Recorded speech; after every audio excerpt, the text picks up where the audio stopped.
السلام عليكم ورحمة الله وبركاته. الحمد لله رب العالمين والصلاة والسلام على أشرف الأنبياء والمرسلين وعلى آله وصحبه ومن استنى بسنته إلى يوم الدين. اللهم اجعلنا منهم ومن الذين آمنوا وعملوا الصالحات وتواصوا بالحق وتواصوا بالصبر. آمين يا رب العالمين.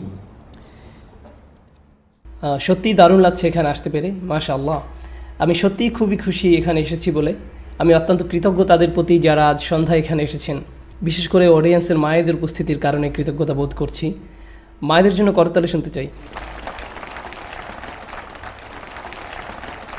যারা তাদের বাচ্চাদের এখানে নিয়ে এসেছেন এবং তাদের সামলে রাখার দায়িত্বে আছেন। আমি জানি ওই লোকগুলো আপনাদের কোনো বিশেষ সাহায্য করবে না। আমি আরও কৃতজ্ঞ সেসব মায়েদের প্রতি যারা তাদের দুরন্ত সন্তানদের নিয়ে এসেছেন। যেমন ওখানে ওই বাচ্চাটার মতো যে আমার সাথে কর্মর্দন করেছিল আর তারপর আমার আঙুল নিয়ে পালিয়ে যেতে যাচ্ছিল। 10 মিনিট যাবৎ সে আমাকে ছাড়েনি, কিন্তু আমি তারপরও কৃতজ্ঞ, আলহামদুলিল্লাহ। কারণ আমি জানি কতটা কঠিন, বিশেষ করে মায়েদের জন্য এই ধরনের প্রোগ্রামে অংশ নেওয়া। বেশি রাত করে বের হওয়া মোটেই সহজ কাজ নয়। এর মানে আজকে রাতে তাদের বেশ কষ্ট হবে, কারণ বাচ্চারা ঘরে ফেরত যাওয়ার সময় খিটখিটে মেজাজ দেখাবে, তখন তাদের ঘুম পাড়ানো সহজ হবে না। আর এত কষ্ট সহ্য করবেন কারণ আপনারা কোরআন সম্পর্কে কিছু শুনতে চাইছেন। এখানে আমার কোনো ভূমিকা নেই, সে ব্যাপারে আমি স্পষ্ট ধারণা রাখি। আমাদের সকলের মাঝে যা ভালোবাসা সৃষ্টি করে দিয়েছে, আমাদের হৃদয়ে যা ভালোবাসা এনে দিয়েছে, তা হচ্ছে প্রকৃতপক্ষে স্বয়ং আল্লাহ সুবহানাহু ওয়া তাআলার বাণী। আল্লাহর বাণীর এই ক্ষমতা আছে, আর আমি মাঝে মাঝে সেই ভালোবাসার স্বাদ পাই। এমন মানুষ আমি যাদের আগে কখনো দেখিনি, অথচ তাদের চোখে মুখে আমি আমার প্রতি ভালোবাসার স্পষ্ট দেখতে পাই। তাদের চোখে আমি অকৃত্রিম দোয়া দেখতে পাই আমার জন্য, আমার পরিবারের জন্য, শুধুমাত্র একটা কারণে। কারণ আমি চেষ্টা করছি, সামান্যতম চেষ্টা করছি আল্লাহর বইটা বোঝার এবং তা থেকে মানুষকে কিছু জানানোর, এতটুকুই। আমি অসাধারণ কিছুই করছি না, এই বইটিই অসাধারণ।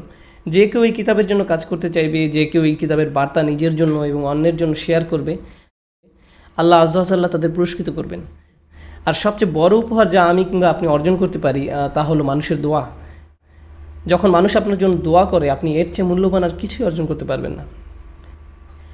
এখন আমি আজকে একটা গল্প বলে শুরু করতে চাই। এটা একটা জটিল বিষয়। আমি একটা গল্প দিয়ে শুরু করব, আর গল্পটা আসলে আমার নিজের আর কিছু ধারণা যা কোরআন সম্পর্কে আমি পোষণ করতাম। আমি মুসলিম ঘরেই জন্ম নিয়েছিলাম। আপনারা অনেকেই আমার কাহিনী জানেন। মুসলিম ঘরে জন্ম নিয়েছিলাম আমি, তবে একেবারেই গতানুগতিক পাকিস্তানি মুসলিম ঘরে জন্মেছিলাম, যার অর্থ হলো আমরা ধর্মকে খুব একটা গুরুত্ব দিয়ে দেখিনি। আমি কখনো আরবি শিখিনি, কখনো তাজবিদ শিখিনি, কখনো কোরআন মুখস্থ করার ব্যাপারে অধ্যবসায় করিনি। আমার ছোটোবেলায় কিছু সূরা মুখস্থ করেছিলাম, এতটুকুই। আমার প্রাথমিক স্কুলিং আসলে সৌদিতে হয়েছিল, তবে আমি জন্মগ্রহণ করেছিলাম জার্মানিতে, তাই আমার কিন্ডারগার্টেন স্কুল ছিল জার্মানিতে, জার্মান ভাষায়। আমি তখন কোনো ভাষা পারতাম না জার্মান ভাষা ছাড়া। অদ্ভুত শোনাচ্ছে, কারণ আমি এখন জার্মান পারি না। যাই হোক, এরপর আমি উর্দু ভাষা শিখলাম। 2nd গ্রেড থেকে 8th গ্রেড পর্যন্ত আমি সৌদিতে ছিলাম, কিন্তু পাকিস্তানি স্কুলে পড়তাম, যেটা মজার ব্যাপার ছিল। তো সেখানে আমি উর্দু শিখেছিলাম। হাই স্কুলে আমি যুক্তরাষ্ট্রে আসলাম। আমার কাছে তখন কোনো ভালো কারণ ছিল না যেজন্য আমি ধর্মকে গুরুত্ব দিতে পারি। একজন টিনেজার হিসাবে যে কুইন্সে বসবাস করছে, আমার চারপাশের কেউ, আমার সব বন্ধুদের মাঝে কেবল একজন মুসলিম ছিল, আর আমি তাকে মুসলিম হিসাবে চিনতাম কারণ তার নাম ছিল আতিফ, অন্য কোনো কারণে নয়। আপনি নিউ ইয়র্কে হাই স্কুলে একজন মুসলিমের মতো আচরণ করেন না, আমরা কেউই তা করি না, তাই না? তো সে বয়সে আমি এখন সেই সময়ের কথা চিন্তা করি, আমার কলেজের কথা ভাবি আর নিজেকে জিজ্ঞেস করি তখন আমি ইসলাম নিয়ে কী ভাবতাম। আর প্রথম যে উত্তর আমার মাথায় আসে তা হলো আমি তখন ইসলাম নিয়ে কিছুই ভাবতাম না।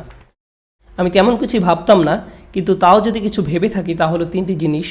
এই 3টি বিষয় দিয়ে আমি শুরু করব, আর আমি চাই আপনারা এই 3টি বিষয় মনে রাখবেন। প্রথম যে বিষয়টা আমি ভাবতাম তা হলো ইসলাম যুগোপযোগী নয়। এতে আমার বর্তমান সমস্যাগুলোর কোনো সমাধান নেই। আমি যখনই কোনো খুতবা শুনতে যাই, যখনই কোনো লেকচার শুনতে যাই, তারা বলে এমন সব চমৎকার ঘটনা যা অনেক কাল আগে ঘটে গিয়েছে। তারা কখনোই বর্তমান সময়ে কোনো ভালো কিছু হওয়ার কথা বলে না। এখন শুধু খারাপ সময় যাচ্ছে, ভালো সময় অনেক আগেই পার হয়ে গিয়েছে। তারা আমাকে এটাই বারবার বলতে থাকে। নবীদের সময় অসাধারণ ছিল, সাহাবাদের সময়টা দারুণ ভালো ছিল, আমরা আগে অনেক ভালো ছিলাম, কিন্তু এখন আমরা হলাম কয়েকজন মুনাফিকুন। আমরা সবাই জাহান্নামের আগুনে পুড়ে মরব, আমরা সবাই পাপে লিপ্ত। তো আমি এটা মেনে নিয়েছিলাম। আমি তখন নিজেকে বলেছিলাম, আচ্ছা ঠিক আছে, ভালো সময় শেষ, এখন শুধুই খারাপ সময় যাবে, আর এই জন্য এই ধর্ম আমাকে বর্তমানে কিছুই দিতে পারবে না। যখনই মানুষ ইসলাম নিয়ে কথা বলতো, তারা আমাকে বলতো, আর এটা মাথায় রাখুন, আমি তখন এমন একজন মানুষ যে দিন শিখে আগ্রহী নই। আমি জুমাতে যেতাম কারণ আমার বাবা আমাকে জোর করে নিয়ে যেতেন, আমি নিজ থেকে যেতে চাইতাম না, তিনি জোর করে নিয়ে যেতেন। আর আমি সেখানে বসে ভাবতাম কখন এটা শেষ হবে। আমার জীবনের সবচেয়ে ভালো ঘুমগুলো আমি জুমাতে বসে ঘুমিয়েছি। আর যে জিনিসটা আমাকে ঘুম থেকে তুলতো তা ছিল আকিমিস সালাত, একমাত্র কারণ যার জন্য আমি জেগে উঠতাম। কিন্তু আমি ঘুমিয়ে পড়ার আগে যতটুকু শুনতাম, সামান্য কিছু যা শুনতে পেতাম তা ছিল বর্তমানে যা কিছু ঘটছে তার বেশিরভাগই হারাম। আর আমাদের অধিকাংশ লোকই আল্লাহর অবাধ্যতা করে চলছি। আর একমাত্র উপায় আপনি এখান থেকে বাঁচতে পারেন, আপনাকে সেসব মানুষের মতো হতে হবে যারা হাজার হাজার বছর আগে পার হয়ে গিয়েছে। আপনাকে প্রাচীন যুগের মানুষের মতো হতে হবে, আপনি আধুনিক হতে পারবেন না।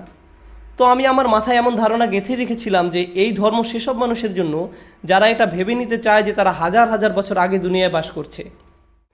এই ধর্ম 2015 মানুষের জন্য নয়, কিংবা তখন ভেবেছিলাম 1997 এর মানুষের জন্য নয়। এটা ছিল আমার প্রথম ধারণা যে এই ধর্ম এই যুগের সাথে মানানসই নয়, এই ধর্ম সেকেলে, এই ধর্ম অচল। আর দ্বিতীয় ধারণা, তবে এই ধারণা কি একজন মুসলিমের ছিল নাকি অমুসলিমের? ইসলামের প্রতি এই ধারণা একজন মুসলিমের। আর আমি এই ক্ষেত্রে একা নই, আমি একা নই এবং তখনও একা ছিলাম না। লক্ষ লক্ষ মানুষ এমনটা ভাবতো আর এখনও ভাবে। দ্বিতীয় ধারণা ছিল এই ধর্ম বেশ রূঢ়, এটা কঠোর, এমন সম্ভাবনাই বেশি যে আপনি খারাপ কাজ করছেন আর এর জন্য আপনি জাহান্নামে যাবেন। আসলে আপনি যে জাহান্নামে যাবেন তার সম্ভাবনা হলো 99.99999%। তবে সম্ভবত সৌভাগ্যক্রমে আপনি বেহেশতে যেতেও পারেন। অধিকাংশ সময় আমি যা শুনেছি তা ছিল আমি বেশ বিপদে আছি এবং আল্লাহ আমার উপর রেগে আছেন, এটাই আমি বেশি শুনেছি। আমি যাই করতে যাই না কেন ইসলামের দৃষ্টিতে এতে কিছু সমস্যা আছে, কোনো ভুল আছে এতে। আর সত্যি বলতে সে সময় আমি দাড়িওয়ালা মানুষদের খুব ভয় পেতাম, কারণ আমি যেসব লোক চিনতাম যাদের দাড়ি ছিল তারা হাসতে পারতো না, তারা আপনার দিকে কঠোর দৃষ্টিতে তাকায়, যা দেখে আপনি ভয় পাবেন। আপনি যত ধার্মিক হতে থাকেন ততই পৃথিবীর উপরে আপনার রাগ বাড়তে থাকে। তো আমি আসলে এই মানুষদের খুব ভয় পেতাম, খুবই ভয় লাগতো। একবার কলেজে থাকতে আমি বসে পিজা খাচ্ছি নিউ ইয়র্কের কোনো রেস্তোরাঁয়, আর দাঁড়িয়েলা একজন ঠুকলেন। আমি ভাবলাম মজা করে পিজা খাবো, আর এই লোকটা সব মজা নষ্ট করে দিল। এখন এসেই আমাকে লেকচার দিবে আমি কীভাবে জাহান্নামে যাব তা নিয়ে। এই মানুষগুলোর ব্যাপারে আমি অতিরিক্ত সাবধান ছিলাম। এটা ছিল আমার দ্বিতীয় অভিমত। প্রথমটা ছিল এই ধর্ম যুগ উপযোগী নয়, দ্বিতীয়টা ছিল এটা কঠোর। যেই মানুষগুলো এই ধর্ম মেনে চলে তারা উদার নয়, তারা হাসি খুশি নয়, তারা আপনার সমালোচনা করে, তারা বলতে থাকে আপনি কত খারাপ আর তারা আপনার চেয়ে কত ভালো। এটা আমার দ্বিতীয় মত। আর আমার তৃতীয় অভিমত ছিল, আচ্ছা ঠিক আছে, আমার হয়তো বইয়ের প্রচ্ছদ দেখে আসল বই সম্পর্কে বিচার করা উচিত হচ্ছে না, কেবল মুসলিমদের দেখে আমার ইসলাম সম্পর্কে মতামত দেওয়া উচিত না। একজন খতিব কি বলছেন, এই মানুষগুলো যা করে কিংবা যেভাবে ব্যবহার করে, আমার হয়তো তা শুনেই কোনো সিদ্ধান্তে আসা উচিত না। আমি নিজেই এই ধর্ম যাচাই করে দেখি, আমি নিজেই কোরআন পড়ে দেখি, আমি নিজেই বুঝে নেব এতে কী বলা আছে, কারণ আমি এই মুসলিমদের বিশ্বাস করি না। আমি নিজেই কোরআন পড়ব। আমি কি আরবি পারতাম? না, অবশ্যই আমি এটা অনুবাদ পড়ব। আমি অনুবাদ পড়ার সিদ্ধান্ত নিলাম, আর আমি যা বুঝলাম এতে গোলযোগ আছে। আমি দ্বিধান্বিত ছিলাম, কারণ শুরুতে কিছু আয়াত একটা বিষয় নিয়ে কথা বলছে, এরপর অন্য বিষয় নিয়ে কথা বলছে, এভাবে একবার একটা তো আরেকবার আরেকটা, একবার এটা তো আরেকবার সেটা। আমি জীবনে কখনো এমন বই পড়িনি। আমি যখন কোনো বই পড়ি আমি প্রথম অধ্যায় থেকে শুরু করি, আগে সেটা বুঝি, এরপর দ্বিতীয় অধ্যায়টা প্রথম অধ্যায়ের আলোকেই গড়ে ওঠে, তারপর 3 নম্বর অধ্যায় 2 অধ্যায়ের আলোকেই রচনা করা হয়, আর এভাবেই চলতে থাকে। কিন্তু কোরআনে সেসবের বালাই নেই, কোরআনে টাকরার আছে। এতে এক কথা বারবার বলা হয়েছে, আল্লাহ একই কথা এক জায়গায় বললে আবার সেটা অন্য কোথাও বলেছেন, এভাবে বলতেই থেকেছেন। তো আমি বুঝতে পারছিলাম না যে এই বইটা আসলে সাজানো হয়েছে কিভাবে। আমি কিছুতেই বুঝতে পারছিলাম না। তার উপর মাঝে মাঝে এমন কথা পড়তাম যেগুলোর একেবারেই কোনো মানে হয় না। আলিফ লাম মিম, এটার মানে কি? আমি কিছুই বুঝলাম না। প্রথম অভিমত কী ছিল বলুন তো? আপনারা কি বেঁচে আছেন? প্রথম অভিমত কী ছিল? এটা যুগ উপযোগী নয়। দ্বিতীয় অভিমত, এটা কঠোর। আর 3 নম্বরটা ছিল দুইটার মিশ্রণে। এটা বিভ্রান্তিকর এবং আকর্ষণীয় নয়। কোরআন নিয়ে এত বাড়াবাড়ি করার কি আছে? আমি কোরআন পড়েছি, কিন্তু এতে এত অভিভূত হওয়ার মতো কোনো কারণ দেখি না। এই বইটি কি করে আকর্ষণীয় হলো?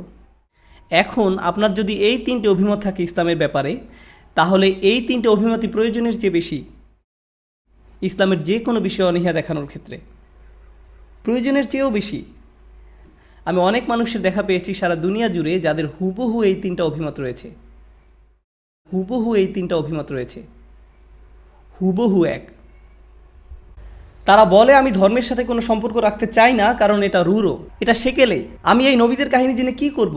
এসব কত আগের ঘটনা, এখন আমরা 2015-তে বাস করছি। এক লোক আমাকে বলেছিল যদি কোরআন এই সময় নাজিল হতো তাহলে এটা ভিন্ন হতো, এটা আমাদের সময়ের সঙ্গে সামঞ্জস্যপূর্ণ হতো। এটা যেহেতু আগের কথা বলছে তাই এটা আগের যুগের জন্য উপযুক্ত, আসাতিরুল আউয়ালিন, প্রাচীন কাহিনী। কিন্তু এখন আমাদের জীবন আমাদের মতো করে যাপন করতে হবে, আমাদের অগ্রগামী চিন্তা করতে হবে, আমাদের সেকেলে চিন্তা করলে চলবে না। তাদের ধারণা ইসলামের দৃষ্টিতে চিন্তাভাবনা করার অর্থ হলো পশ্চাৎগামী ধ্যান ধারণা। আমি আরও সামনে যাওয়ার আগে বলে নেই, আমার আলোচনার প্রথম অর্ধেকে আমি কেবল আমাদের সমস্যাগুলো তুলে ধরব, সমস্যাগুলোর ব্যাখ্যা করব। আর এই প্রথম সমস্যাটা ছিল আমার মাথায়। আমি নিজেকে এর জন্য দোষারোপ করি, তবে এই উম্মতকেও দোষারোপ করি। আপনারা মার্কেটিং বোঝেন তাই না? আপনি যদি কিটক্যাট পছন্দ করেন, কারণ আমি নিজে কিটক্যাট খুব ভালোবাসি, কিটক্যাট মার্কেটিংয়ের ক্ষেত্রে খুবই ভালো কাজ করেছে, তাই না? এমনকি আপনি হয়তো কিটক্যাট খাননি, কিন্তু যখন আপনি অবসর সময়ের কথা ভাবছেন আপনি কিটক্যাটের কথা ভাবছেন, সাথে সাথে এটার কথা মাথায় আসে। তারা তাদের পণ্যের ভালো মার্কেটিং করেছে। ইসলাম, মুসলিমরা, এই উম্মত তাদের নিজেদের কাছে ইসলামের ভালো মার্কেটিং করতে পারেনি। যদি মুসলিমরা কিংবা মুসলিম অথবা একজন মুসলিমা নিজেই একটা নেতিবাচক অভিমত নিয়ে বসে থাকে ইসলামের ব্যাপারে, তার মানে ইসলামকে আমরা ভালোভাবে তাদের কাছে উপস্থাপন করতে পারিনি। এর মানে এটাই দাঁড়ায় যে কিছু একটার অভাব রয়েছে, কিছু একটা ক্ষেত্রে খুব ভুল হচ্ছে। এবার আসুন সমস্যাটি নিয়ে আরও গভীরভাবে ভাবি। পরবর্তী অংশে যাওয়ার আগে বলতে চাই, আমি যা কিছু বলেছি এর সব আসলে সূরা নাহলের একটি আয়াত থেকে অনুপ্রাণিত। আল্লাহ সুবহানাহু ওয়া তাআলা বলছেন, উদউ ইলা সাবিলি রাব্বিকা বিল হিকমা ওয়াল মাউইযাতিল হাসানা ওয়াজাদিলহুম বিল্লাতী হিয়া আহসান। আল্লাহ বলছেন মানুষকে ডাকো, তাদের আমন্ত্রণ জানাও তোমার রবের পথে। আমি আজকে এই আয়াতটির ব্যাখ্যা করব, আর আমার অনেক সময় লাগবে। আমি আগে আপনাদের বলে দিচ্ছি, আমি আপনাদের বলতে যাব না, মাত্র 5 মিনিট আছে, সেসব ভুলে যান। আজকে লম্বা সময় নিব, আমি আগেই জানিয়ে দিলাম। সবাই যাতে মানসিকভাবে প্রস্তুত থাকেন, কেউ যাতে না ভাবেন যে ও 9টা বেজে গেছে, বোধহয় তাড়াতাড়ি ছেড়ে দিবে। না না, আমি সংক্ষেপ করব না, আমি আজকে সংক্ষেপ করব না, এটা দীর্ঘ এবং একঘেয়ে হবে। তো তিনি বলছেন তোমার রবের দিকে ডাকতে থাকো হিকমার সহিত। কেউ কি জানেন হিকমা মানে কি? জানলে জোরে বলুন, একটা হিন্ট দিচ্ছি। প্রজ্ঞা, সাবাস। হিকমা অর্থ হলো প্রজ্ঞা। আমি আজকে যে ব্যাপারে তর্ক করতে চাই তা হলো অধিকাংশ সময় আমরা ইসলামের ব্যাপারে প্রজ্ঞা ছাড়াই কথা বলি। আর আমরা যখন প্রজ্ঞার ব্যবহার করি না, মানুষকে ইসলামের দিকে আনার পরিবর্তে আমরা কি করি? তাদেরকে ইসলাম থেকে দূরে সরিয়ে দিই। আর আপনি প্রজ্ঞার সহিত তখনই মানুষকে আল্লাহর পথে ডাকতে পারবেন যখন আপনি তাদেরকে সেই পন্থায় ডাকবেন যেভাবে আল্লাহর বইয়ে তাদেরকে ডাকা হয়েছে। কিন্তু আমার মতে আমরা সেই পন্থা অবলম্বন করি না যা আল্লাহর কিতাব দ্বারা নির্ধারিত। আমরা আমাদের নিজস্ব উপায়ে ডাকি, আর এই পদ্ধতিগুলো একেবারেই বিফল। আসলে এগুলো মোটেই বিচক্ষণ পন্থা নয়, খুবই অবিবেচনাপূর্ণ পদ্ধতিতে মানুষকে ইসলামের পথে আহ্বান করা। তো আমি আপনাদের ছোট একটা তালিকা দিব কিভাবে আমরা এই ভুলগুলো করে থাকি। বেশি বড় নয়, ছোট লিস্ট, আর আমি তাড়াতাড়ি বলে যাব।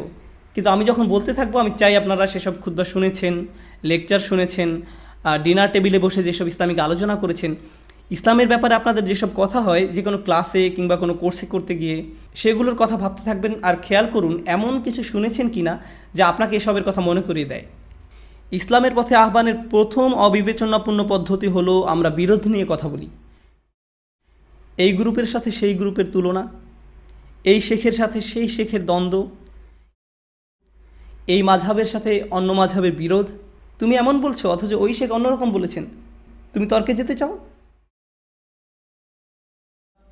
আর এমনও মানুষ আছে যারা বলে যে তারা ইসলামের ব্যাপারে কথা বলছে, কিন্তু তাদের মুখে একমাত্র যে কথাটা শোনা যায় তা হলো অন্য মানুষরা কি ভুল করছে। তাদের ইউটিউব চ্যানেল আছে, ফেসবুক পেজ আছে, ব্লগ আছে।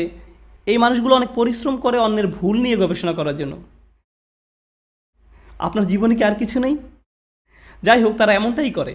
তারা পড়াশোনা করে, তারা অনেক পড়াশোনা করে, আর তারপর বলে এই ভিডিওতে 87 নম্বর মিনিটে। ভাই, আপনি 87 মিনিট ধরে শুনেছিলেন কেবল একটা ভুল ধরার জন্যে? অসাধারণ। আপনার মনোযোগের দৃঢ়তা দেখে আমি অবাক হচ্ছি। এই ভাই এমন কথা বলেছেন, আস্তাগফিরুল্লাহিল আযীম। এই জন্যই এই ভাই আমাদের জন্য ফিতনা। সে মানুষকে জাহান্নামের দিকে ডেকে নিয়ে যাচ্ছে। ডাডা। এই আমার ব্লগের অ্যাড্রেস, এই উম্মাকে এই ভাই থেকে রক্ষা করার জন্য। এই কথাগুলো আপনার কাছে পরিচিত মনে হচ্ছে? মানুষ কারো কারো কাছ থেকে উপকৃত হলে আমার কারো নাম উল্লেখ করতে হবে না। আমি এসবের পরোয়া করি না, আর আমি নিজের ব্যাপারেও বলছি না, কারণ আমি সত্যি এসবের পরোয়া করি না। আমি ইউটিউব ভিডিওর নিচে কমেন্ট করি বিনোদনের জন্য। কিন্তু হয়তো এমন কেউ আছে যার থেকে আপনি উপকৃত হচ্ছেন। হয়তো আপনি মুফতি মেং থেকে উপকৃত হয়েছেন, যাকে আমি অত্যন্ত ভালোবাসি। খুবই কুল। শেষবার যখন আমি এখানে এসেছিলাম, পিস কনফারেন্স চলছিল, আপনাদের মধ্যে কেউ কেউ সেখানে উপস্থিত ছিলেন। আমি মুফতি মেংকের সাথে সময় কাটাচ্ছিলাম, আর আমি তাকে বলছিলাম, তবে এটা বলার আগে আমি আপনাদের আরেকটা গল্প বলতে চাই। এটা আমার সাথে এ পর্যন্ত 2 বার ঘটেছে। আমি আটলান্টা জর্জিয়াতে ছিলাম। আমি এয়ারপোর্টে গেলাম, তখন এক সেনেগালিজ মহিলা আমাকে দেখে বললেন, আরে মুফতি মেং? আমি বললাম, না, আমি জানি আপনি মুফতি মেং, আপনি মিথ্যা বলছেন, মিথ্যা কথা বলছেন, আমি আপনার ভিডিও দেখেছি। না, আমি মুফতি মেং নই। না, আপনি মিথ্যা বলছেন, ওয়াল্লাহি আপনি মুফতি মেং। আমি আমার আর মুফতি মেংকের একটা ছবি বের করলাম, আর তাকে দেখালাম, এটা হলো মুফতি মেং, আর এটা আমি। ওহো, আপনি দেখতে অনেকটা তার মতন। আচ্ছা, ঠিক আছে। ঠিক একই জিনিস ঘটেছে দোহাতে। এক ভাই আমার কাছে এসে বললেন, আপনি মুফতি মেং, তাই না? আর আমি কিছুটা ভেবে বলে ফেললাম, হ্যাঁ। তবে আমার সবচেয়ে প্রিয় ঘটনাটা ঘটেছে দুবাই এয়ারপোর্টে। ভাই, আপনি নোমানেং?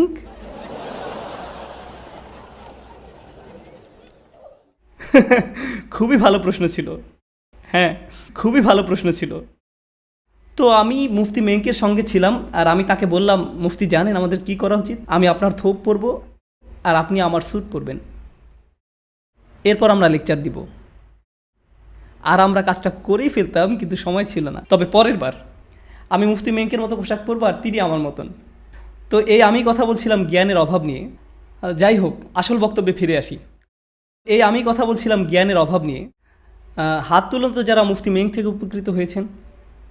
ওয়াও, দেখলেন তো? এজন্যই আমরা মানুষটাকে এত ভালোবাসি। আল্লাহ তাকেও তার পরিবারকে রক্ষা করুক। অথচ কেউ একজন আপনার কাছে এসে বলল, আপনি জানেন তিনি কিছু ভুল কথা বলেছেন। কেউ কেউ বলে তিনি পথভ্রষ্ট, কেউ কেউ বলে তিনি ভালো আলিম নন। এ ধরনের কথাবার্তা শুনেছেন কখনো? কখনো শুনেছেন এ ধরনের কথাবার্তা? কোথায় পান এসব লোকে বলা কথাগুলো? এটা তো রসুল সাল্লাল্লাহু আলাইহি সাল্লামের সুন্নাহ নয়, বরং এই যুগেরই মুসলিমদের সুন্নাহ হয়ে দাঁড়িয়েছে। যে মানুষটা অন্যদের কিছুটা উপকার করেছে, আপনার তার ব্যাপারে খুঁত ধরতেই হবে। আর আমি আপনাকে নিশ্চয়তা দিচ্ছি, আমি কিংবা অন্য যে কেউ যারা কখনোই এই মাইকটা ধরে কথা বলেছে, তাদের সবার মাঝেই ভুল রয়েছে, কারণ আমরা মানুষ। আপনি যদি আমাদের ভুল ধরতে চান, আমি নিশ্চয়তা দিচ্ছি আপনি সেটা খুঁজে পাবেন। নিশ্চিতভাবে আপনি ভুল পাবেন, কারণ আমরা সাধারণ মানুষ। আর আপনি যদি খুশিতে লাফিয়ে ওঠেন, ওহো এই তো ভুল পেয়েছি, অবশ্যই ভুল তো পাবেনই, সে কেবল একটা মানুষ, এতে কোনো কাজের কাজ আপনি করেননি। কিন্তু আমরা এটাকে বলি আমর বিল মারুফ ওয়ান নাহি আনিল মুনকার। আপনার সমস্যা কি? এটা আমর বিল কোনো কিছুই না। এর মানে হলো আপনার হাতে অনেক অবসর সময় আছে, আর আপনি জানেন না সময়টাকে কিভাবে ভালো কাজে লাগাতে হয়। মানুষের ভুল নিয়ে গবেষণা না করে নিজের আম্মুকে রান্না করতে সাহায্য করুন, নিজের ঘরটা পরিষ্কার করুন। কখনো নিজের মোজার গন্ধ শুকে দেখেছেন? সেগুলো পরিষ্কার করুন। জীবনে ভালো কিছু করুন, এসব না করে। এসব করে আপনি কারো উপকার করছেন না। এটা ছিল প্রথম অবিবেচকের মতো আলোচনা। আর এতে করে মুসলিমদের কত শক্তি অপচয় হয়, কতটা শক্তি অপচয় হয় শুধু অমুকের বিরুদ্ধে তমুকের বিরুদ্ধে যুদ্ধের কারণে। কত শক্তি অপচয় হয়, অদ্ভুত। আর দ্বিতীয়ত, যে বিষাক্ত আলোচনা হয়, আমি একে জ্ঞানগর্ভ আলোচনা বলি না, এগুলো ইসলামের সম্বন্ধে বিষাক্ত আলোচনা। আর এই দ্বিতীয় ধরনের আলোচনা হয় যখন মানুষ নিজেরাই অন্যের বিচার করা শুরু করে। তারা আল্লাহর চেয়েও কঠোরভাবে আপনার বিচার করতে চায়, তারা মানুষকে কেবল বলতে থাকে তারা জাহান্নামের আগুনে পড়বে, এটা হারাম। অথচ আপনি ফুকাহাদের মতামত সম্পর্কে কিছুই জানেন না। আপনি নিজে ভাবছেন এটা হারাম, তাই সে ধারণা সারা দুনিয়ার উপর চাপিয়ে দিতে চাইছেন। কিসের ভিত্তিতে সিদ্ধান্ত দিচ্ছেন? কোথায় পেলেন এই অভিমত? আমি একটা মজার ঘটনা বলি। আমার এক বন্ধু শেখ আব্দুল নাসের, আপনাদের কেউ হয়তো তাকে চিনতে পারবেন। শেখ আব্দুল নাসের আর আমি এক ডিনারে গিয়েছিলাম। ডিনারে আরও মানুষ ছিল আমাদের সাথে। তাদের মাঝে একজনের দাড়ি ছিল খুবই ছোট, লোকটার বেশ ছোট দাড়ি ছিল। একজনের দাড়ি ছিল খুবই ছোট, লোকটার দাড়ি বেশ ছোট ছিল। এই ভাইটার পাশের জনের আবার লম্বা দাড়ি ছিল।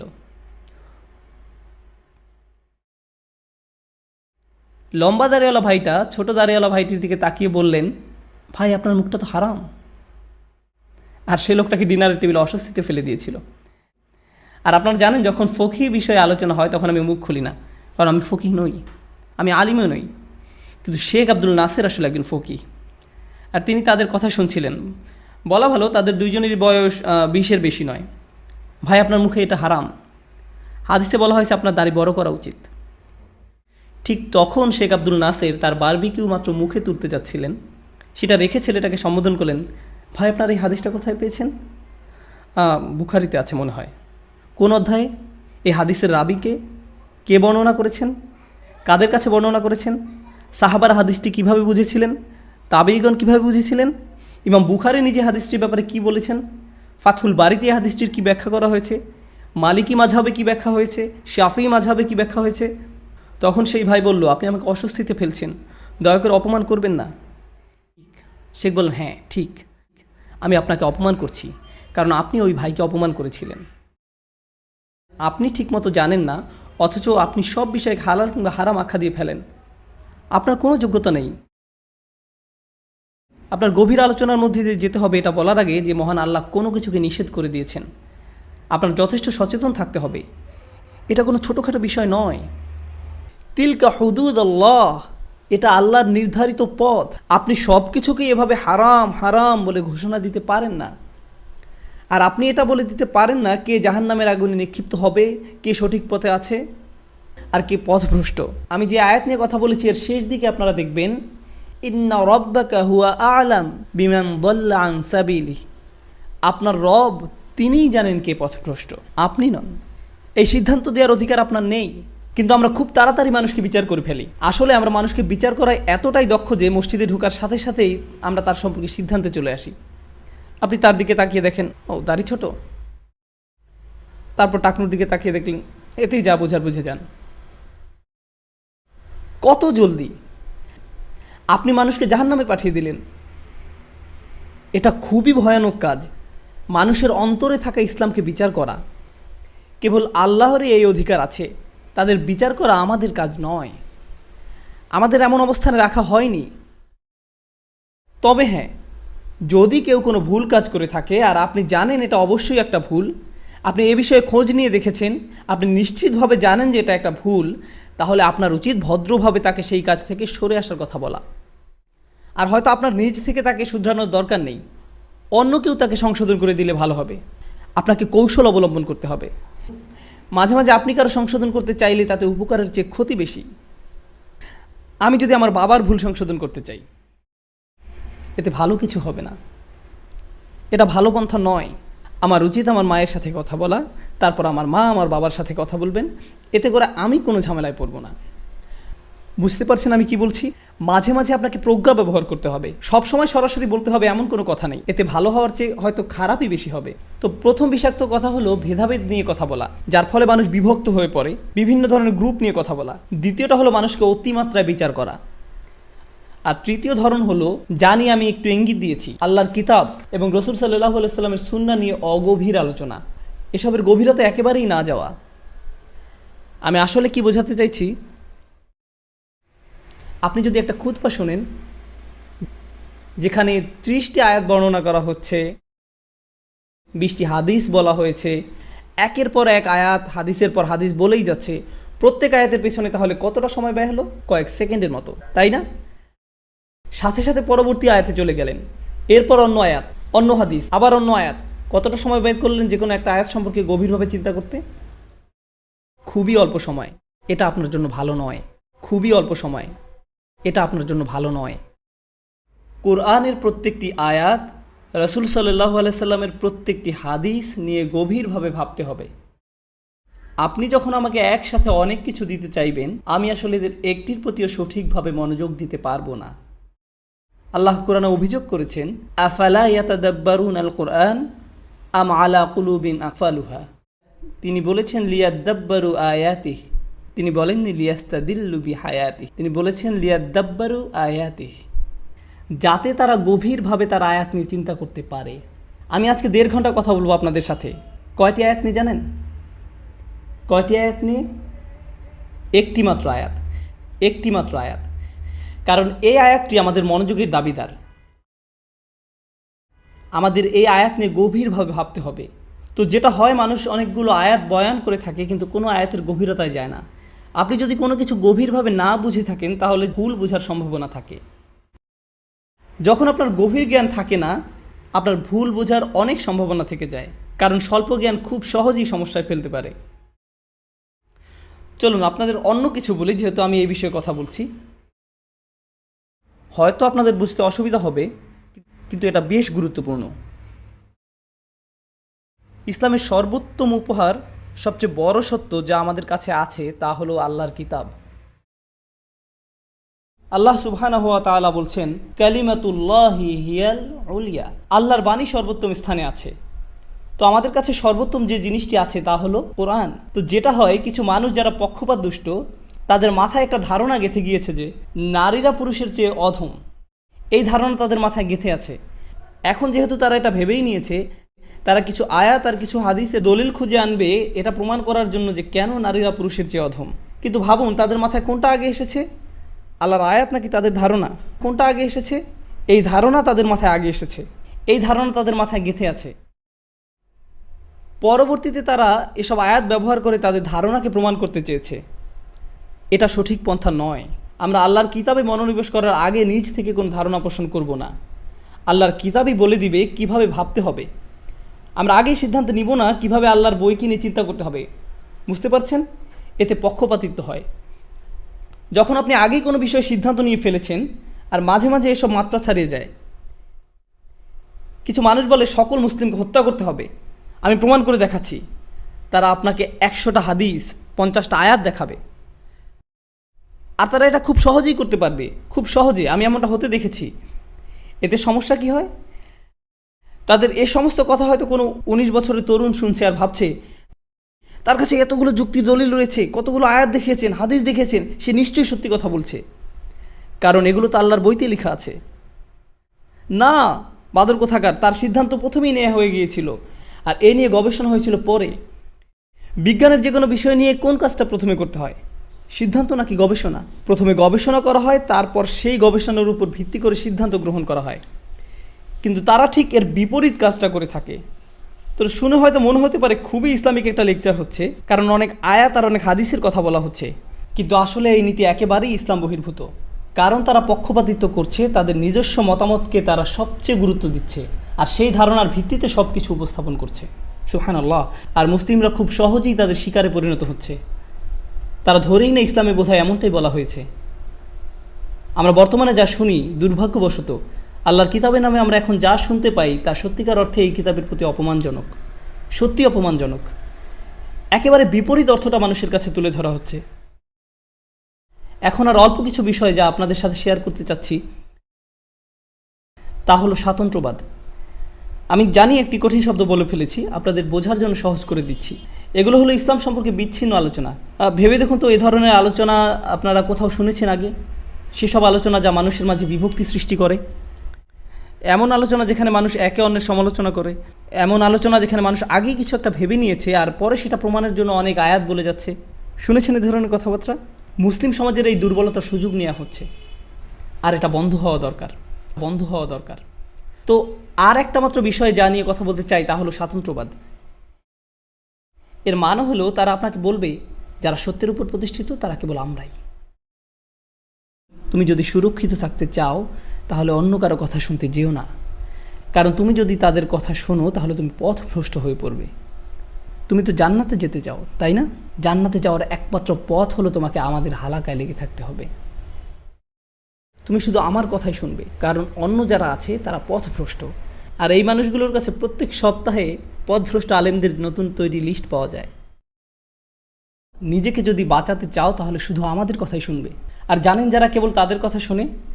তারা নিজেকে অন্যদের থেকে গুটিয়ে ফেলে, তারা নিজেদের পরিবারের কাছ থেকে দূরে সরে আসে, তারা তাদের পরিবারের কথা আর শুনতে চায় না। আমার বাবা মা আমার শেখের কথা শোনেন না, তাই আমি তাদের সাথে আর সম্পর্ক রাখতে চাই না। আমি পরিবারের সাথে সংযুক্ত থাকতে চাই না, কারণ তারা সত্যের উপর প্রতিষ্ঠিত নয়। এখানে দিনের অপব্যবহার করা হয়, আর এর মাধ্যমে এই মানুষদের নিজস্ব পরিবার, নিজস্ব কমিউনিটি, নিজস্ব সমাজ থেকে দূরে সরিয়ে দেওয়া হয়। আমি যুক্তরাষ্ট্রে থাকি, আর সেখানে এমন কিছু বিচ্ছিন্ন কমিউনিটি আছে। জানেন সেখানে তারা কি শেখায়?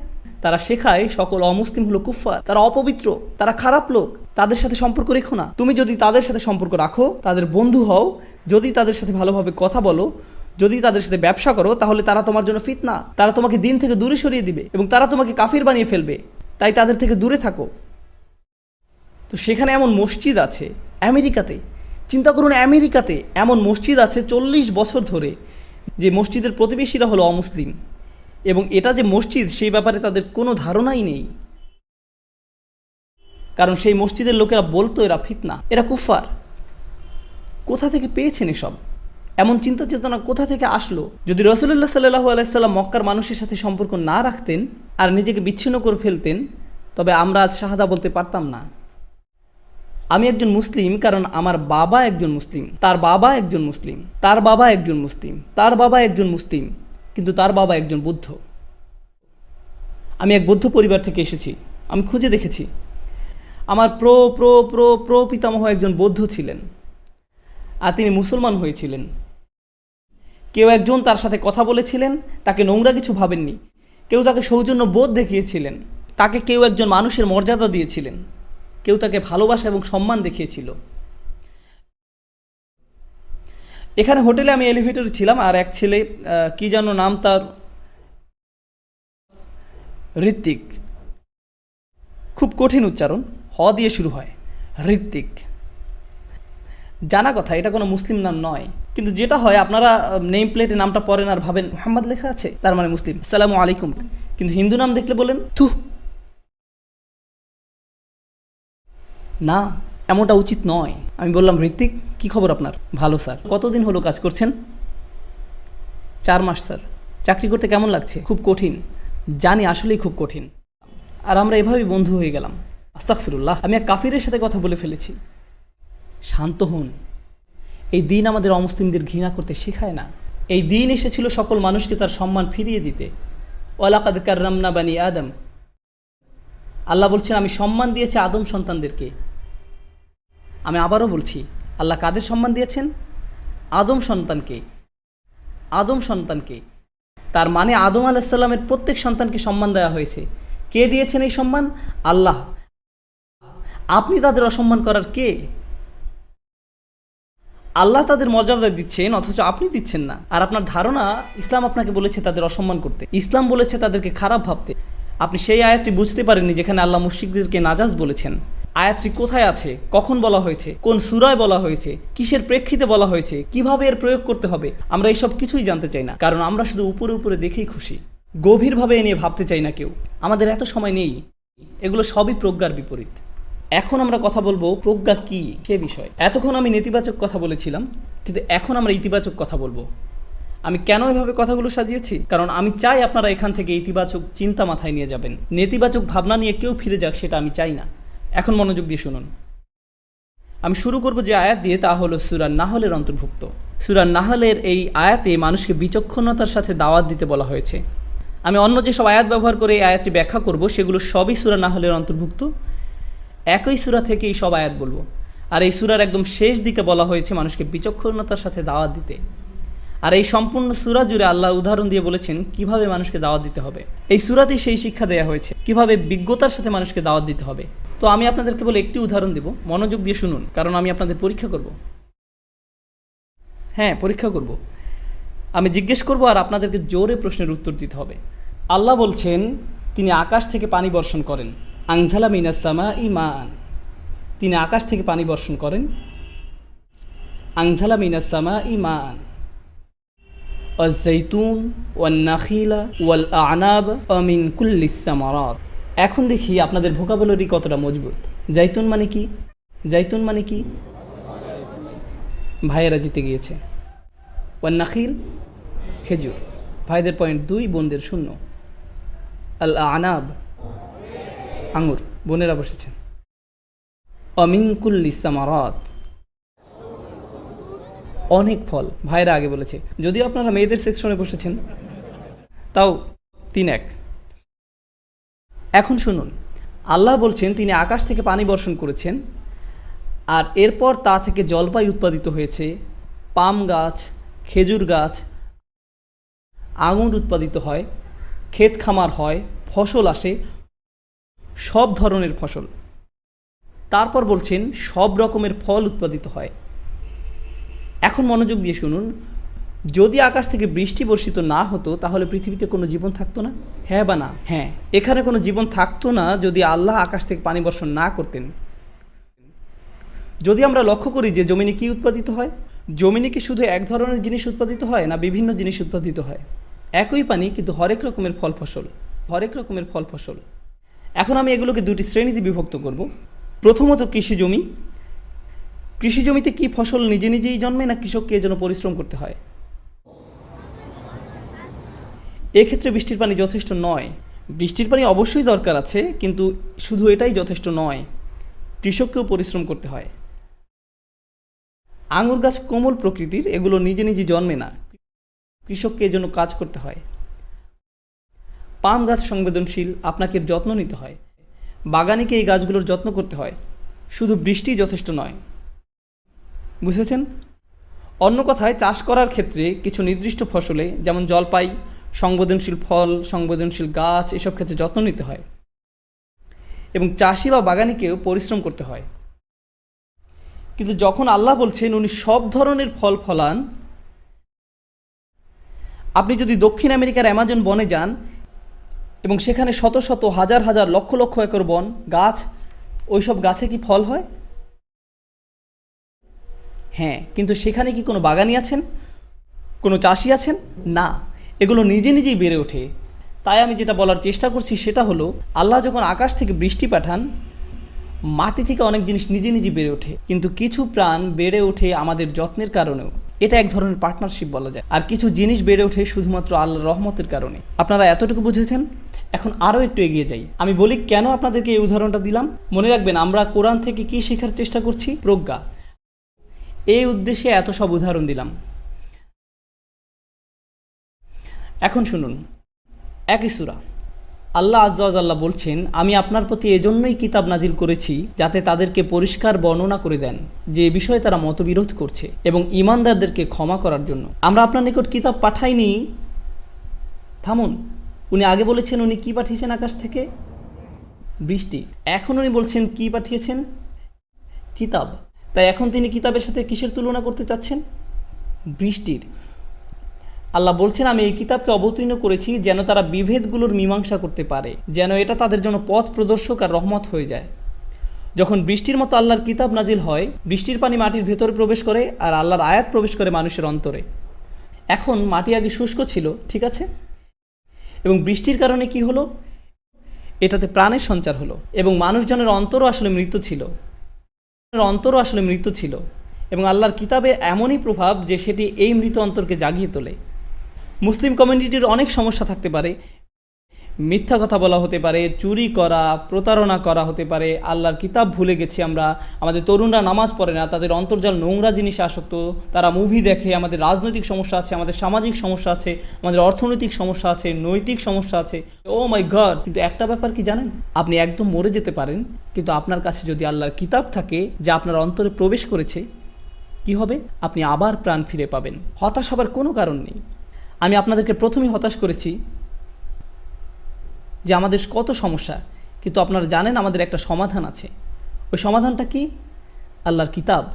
এবং যখন এটা আপনার অন্তরে ঢুকবে, এমন হয়তো ছিল যে আপনি একদম মৃত ছিলেন, কিন্তু আল্লাহ আপনাকে আবার জীবিত করে ফেলবেন। উনি এমন অন্তরের কথা বলেছেন যেটা শক্ত হয়ে গেছে। ফাকাসাত কুলুবুহুম ওয়া কাসীরুম মিনহুম ফাসিকুন। তাদের অন্তর শক্ত হয়ে গেছে আর তাদের অনেকেই ফাসিক হয়ে গেছে। তার ঠিক পরের আয়াতে আল্লাহ বলছেন, ইআলামু আন্নাল্লাহা ইউহিল আরদা বা'দা মাউতিহা। তোমাদের জানা উচিত আল্লাহ মৃত ভূমিতেও প্রাণ ফিরিয়ে আনেন। আল্লাহ এই মৃত উম্মার মাঝেও প্রাণ সঞ্চার করবেন, আপনাকে শুধু পানি দিতে হবে। আর এই উম্মার জন্য পানি কি? তা হলো কোরআন। আর এই উম্মার মাঝে যদি প্রাণ ফেরত না আসে, এর অর্থ হচ্ছে আমরা সঠিকভাবে পানি দিচ্ছি না। এটার তাই মানে। আমি আপনাদেরকে আগেই বলেছি, যখন বৃষ্টি পড়ে তখন কয় ধরনের গাছ হয় তা থেকে? 2। এক ধরনের গাছের জন্য আপনাকেও কাজ করতে হবে, মনে আছে? এবং অনেক ধরনেরগুলো কেমন হয়? নিজে নিজেই। জঙ্গলের মাঝখানে একটা আপেল, জঙ্গলের মাঝখানে একটা কমলা, এরা নিজে নিজেই হয়েছে, আমাদের সেখানে কিছু করার নেই। ঠিক একইভাবে এমনকি আজকের দিনেও এমন লোক আছে যারা ইসলাম গ্রহণ করেছে, কিন্তু আপনি তাদেরকে কোনো দাওয়াত দেননি, আপনি কোনো চেষ্টা করেননি, আপনি কিছুই করেননি। আল্লাহ শুধু তাদের অন্তরে পানি দিয়েছেন এবং তারা নিজে নিজে ইসলামে এসেছে, নিজে নিজে ইসলামে এসেছে। এটা এখনকার সময়ও হয় এরকম নাকি না? ঠিক জঙ্গলের মাঝে যেভাবে ফল জন্মে সেরকম, কোনো মানুষ্য চেষ্টা ছাড়াই, শুধুমাত্র আল্লাহর ইচ্ছার দ্বারা। এমন অনেক লোক আছে যারা শুধুমাত্র ইসলাম গ্রহণ করেছে আল্লাহর ইচ্ছায়। আমি চমৎকৃত হয়ে যাই, হতভম্ব হয়ে যাই। কখনো কখনো কোনো ইমেল দেখে, কখনো কোনো আলোচনা থেকে আমি মাঝে মাঝে শকড হয়ে যাই। এখন আমার মাথা বেজে যাচ্ছে, আমি ফিরছিলাম আমার পরিবারের সাথে এক এয়ারপোর্টে, এবং সেখানে একজন ফ্লাইট অ্যাটেন্ডেন্ট ছিলেন। এটা মেরিল্যান্ডের ঘটনা। ফ্লাইট অ্যাটেন্ডেন্ট হেঁটে গেল। আপনারা জানেন ওরা কীরকম পোশাক পরে। আমি আমিরাতের ফ্লাইট অ্যাটেন্ডেন্টের কথা বলছি না, আমি বলছি স্পিরিট এয়ারলাইনের মতো আমেরিকান ফ্লাইটের অ্যাটেন্ডেন্টের কথা। সে হেঁটে যাচ্ছিল আর আমাকে বলল, আমি তোমার ভিডিওগুলো দেখেছি, দোয়া করো যেন আমি দ্রুত একজন মুসলিম হয়ে যেতে পারি। আমি ভাবলাম, ওয়াও, এটা কিভাবে ঘটলো? আমি তো তাকে দাওয়াত দেইনি, আমি তো তাকে চিনিও না, আমি তার দিকে কোনো পদক্ষেপ নেইনি। আমি শুধুমাত্র কোরআন নিয়ে পড়াশোনা করেছি আর ইউটিউবে একটি ভিডিও পোস্ট করেছি। বাকি সব কিছু কে করলো তার জন্য? আল্লাহ পাক করেছেন। তিনি মানুষের হৃদয়ে বৃষ্টি ঝরাতে পারেন, আমি কিছুই করিনি। এটা ওই মহিলার প্রতি আল্লাহ পাকের উপহার। আল্লাহ পাক আমাকেও যেন পুরস্কৃত করেন, যদিও আমি কিছুই করিনি। আল্লাহ পাক তাকে ইসলামের পথে নিয়ে আসুক। এরকম শত শত হাজার হাজার মানুষ আছে। এক খ্রিস্টান মহিলা গত সপ্তাহে আমাকে ইমেল করলো। চার্লি হেবডো ঘটনার কথা শুনেছেন? উনি টেক্সাসের বাসিন্দা। চার্লি হেবডো যখন হলো তখন উনি জাপানের টোকিওতে। উনি বলছিল যে কে এই নবী যাকে নিয়ে তারা এত মশকরা করছে। আমি বেশ উৎসুক হলাম। আমি ইউটিউবে ভিডিও খোঁজা শুরু করলাম আর আপনার ভিডিওগুলো পেলাম, দেখতে শুরু করলাম। আমি এত ভিডিও দেখেছি আপনার যে আমার ফোনের নেট প্যাকেজ শেষ হয়ে যায়। ট্রেনে বসে বসে দেখি। আর ইমেলটা শুরু হলো এভাবে যে আমি একজন খ্রিস্টান মহিলা, এবং ইমেলের শেষে সে লিখেছে, আপনাকে ধন্যবাদ আল্লাহ এবং তার রসুলের সাথে আমাকে পরিচয় করিয়ে দেবার জন্য। সুবহানাল্লাহ। মাঝে মাঝে আল্লাহ পাক কিছু দরজা খুলে দিবেন আর আপনি বুঝতেই পারবেন না যে কিভাবে হলো, হয়ে যাবে। এই অংশটা বোঝা একটু কঠিন, তাই আমি সবার মনোযোগ চাই। এটা একটু কঠিন অংশ এই বক্তব্যের মধ্যে। নৃতত্ত্ববিদরা বলে যে মানব জাতিকে বেঁচে থাকতে হলে তাদেরকে চাষাবাদ শিখতে হয়েছিল। বন থেকে খাবার জোগাড় করে মানুষ টিকে থাকতে পারতো না। তাদের অবশ্যই কোনো না কোনো উপায় খুঁজে বের করতে হয়েছে প্রচুর খাবার উৎপাদনের জন্য। আর সবচেয়ে ভালো উপায় হলো কৃষিকাজ। মানুষেরা সভ্য হলো, আর কৃষিকাজ যখন আসলো নগরায়ন আসলো, আর শহর যখন আসলো সভ্যতা আসলো। কিন্তু শুরু হয়েছিল কি দিয়ে? কৃষিকাজ। কৃষিকাজে আপনার একটা ফার্ম থাকে, আপনাকে পানিকে পথ দেখাতে হয়। পানি এমনি এমনি চলে আসে না, একটি ছোট খাল তৈরি করতে হয় খুঁড়ে, আর একটা উপায় বের করতে হয় পানি পৌঁছে দিতে। শুধু বৃষ্টির উপর নির্ভর করলে হয় না, আপনাকে পানি জমা করতে হয়, এরপর পৌঁছাতে হয়। একটি উম্মাহ হিসাবে আমরা একটি সভ্যতা নই কি না? হ্যাঁ, আমরা যদি টিকে থাকতে হয়, শুধু বৃষ্টি যথেষ্ট নয়। বৃষ্টি আল্লাহ পাকের থেকে, কিন্তু আমাদেরকে পদক্ষেপ নিতে হবে তা জমা করার এবং সঠিক জায়গায় পৌঁছে দেবার জন্য। আর মানুষকে দেবার আগে আমি বলবো এটা আমাদের নিজেদেরকে দিতে হবে। 19 বছর বয়সে আমি যখন প্রথম কোরআন ভালোভাবে পড়তে আর বুঝতে শুরু করলাম, আমার মনে হয়েছিল গত 19 বছর ধরে আমার সঙ্গে প্রতারণা করা হয়েছে। আমি তো সারা জীবন মুসলিম ছিলাম, কোরআনের ব্যাপারে আমি আগে কেন জানলাম না? আমার স্কুলে কেন শেখায়নি? আমার বাবা মা কেন শেখায়নি? আর তারা নিজেরাও কেন জানতো না? তারা কেন সেই শিক্ষা পায়নি? আমার প্রতিবেশীরা কেন জানে না? পৃথিবীর জনসংখ্যার 5 ভাগের 1 ভাগ আমরা। প্রচুর অমুসলিম আমাদের থেকে বেশি জানে কোরআন সম্পর্কে। এটা কিভাবে সম্ভব? কিভাবে সম্ভব? একজন মুসলিম হিসাবে আমি কেন একই ধারণা করে বসে থাকবো যা কিনা অমুসলিমরা করছে? অমুসলিমরা বলে ইসলাম কঠোর, তারা বলে যে এটির কোনোই গুরুত্ব নেই, তারা মোটেও প্রভাবিত নয় এটি দ্বারা। আমি কেন সেই একই ভাবনা পোষণ করব? কিছু পরিবর্তন করতেই হবে। আমাদের এখন লালন পালন করতে হবে, এই বাণী আমাদেরকে ছড়িয়ে দিতে হবে। তো আমরা বাকি কথাতে বলবো কিভাবে তা করতে হবে, কিভাবে এই বাণী আমরা ছড়িয়ে দিতে পারবো আমাদের নিজেদের জন্য, আমাদের ছেলেমেয়েদের জন্য এবং তাদের ছেলেমেয়েদের জন্য, সাথে পুরো মানবজাতির জন্য। আল্লাহ পাক বলেন আমন্ত্রণ করো। এখন আমরা আয়াত শুরু করছি।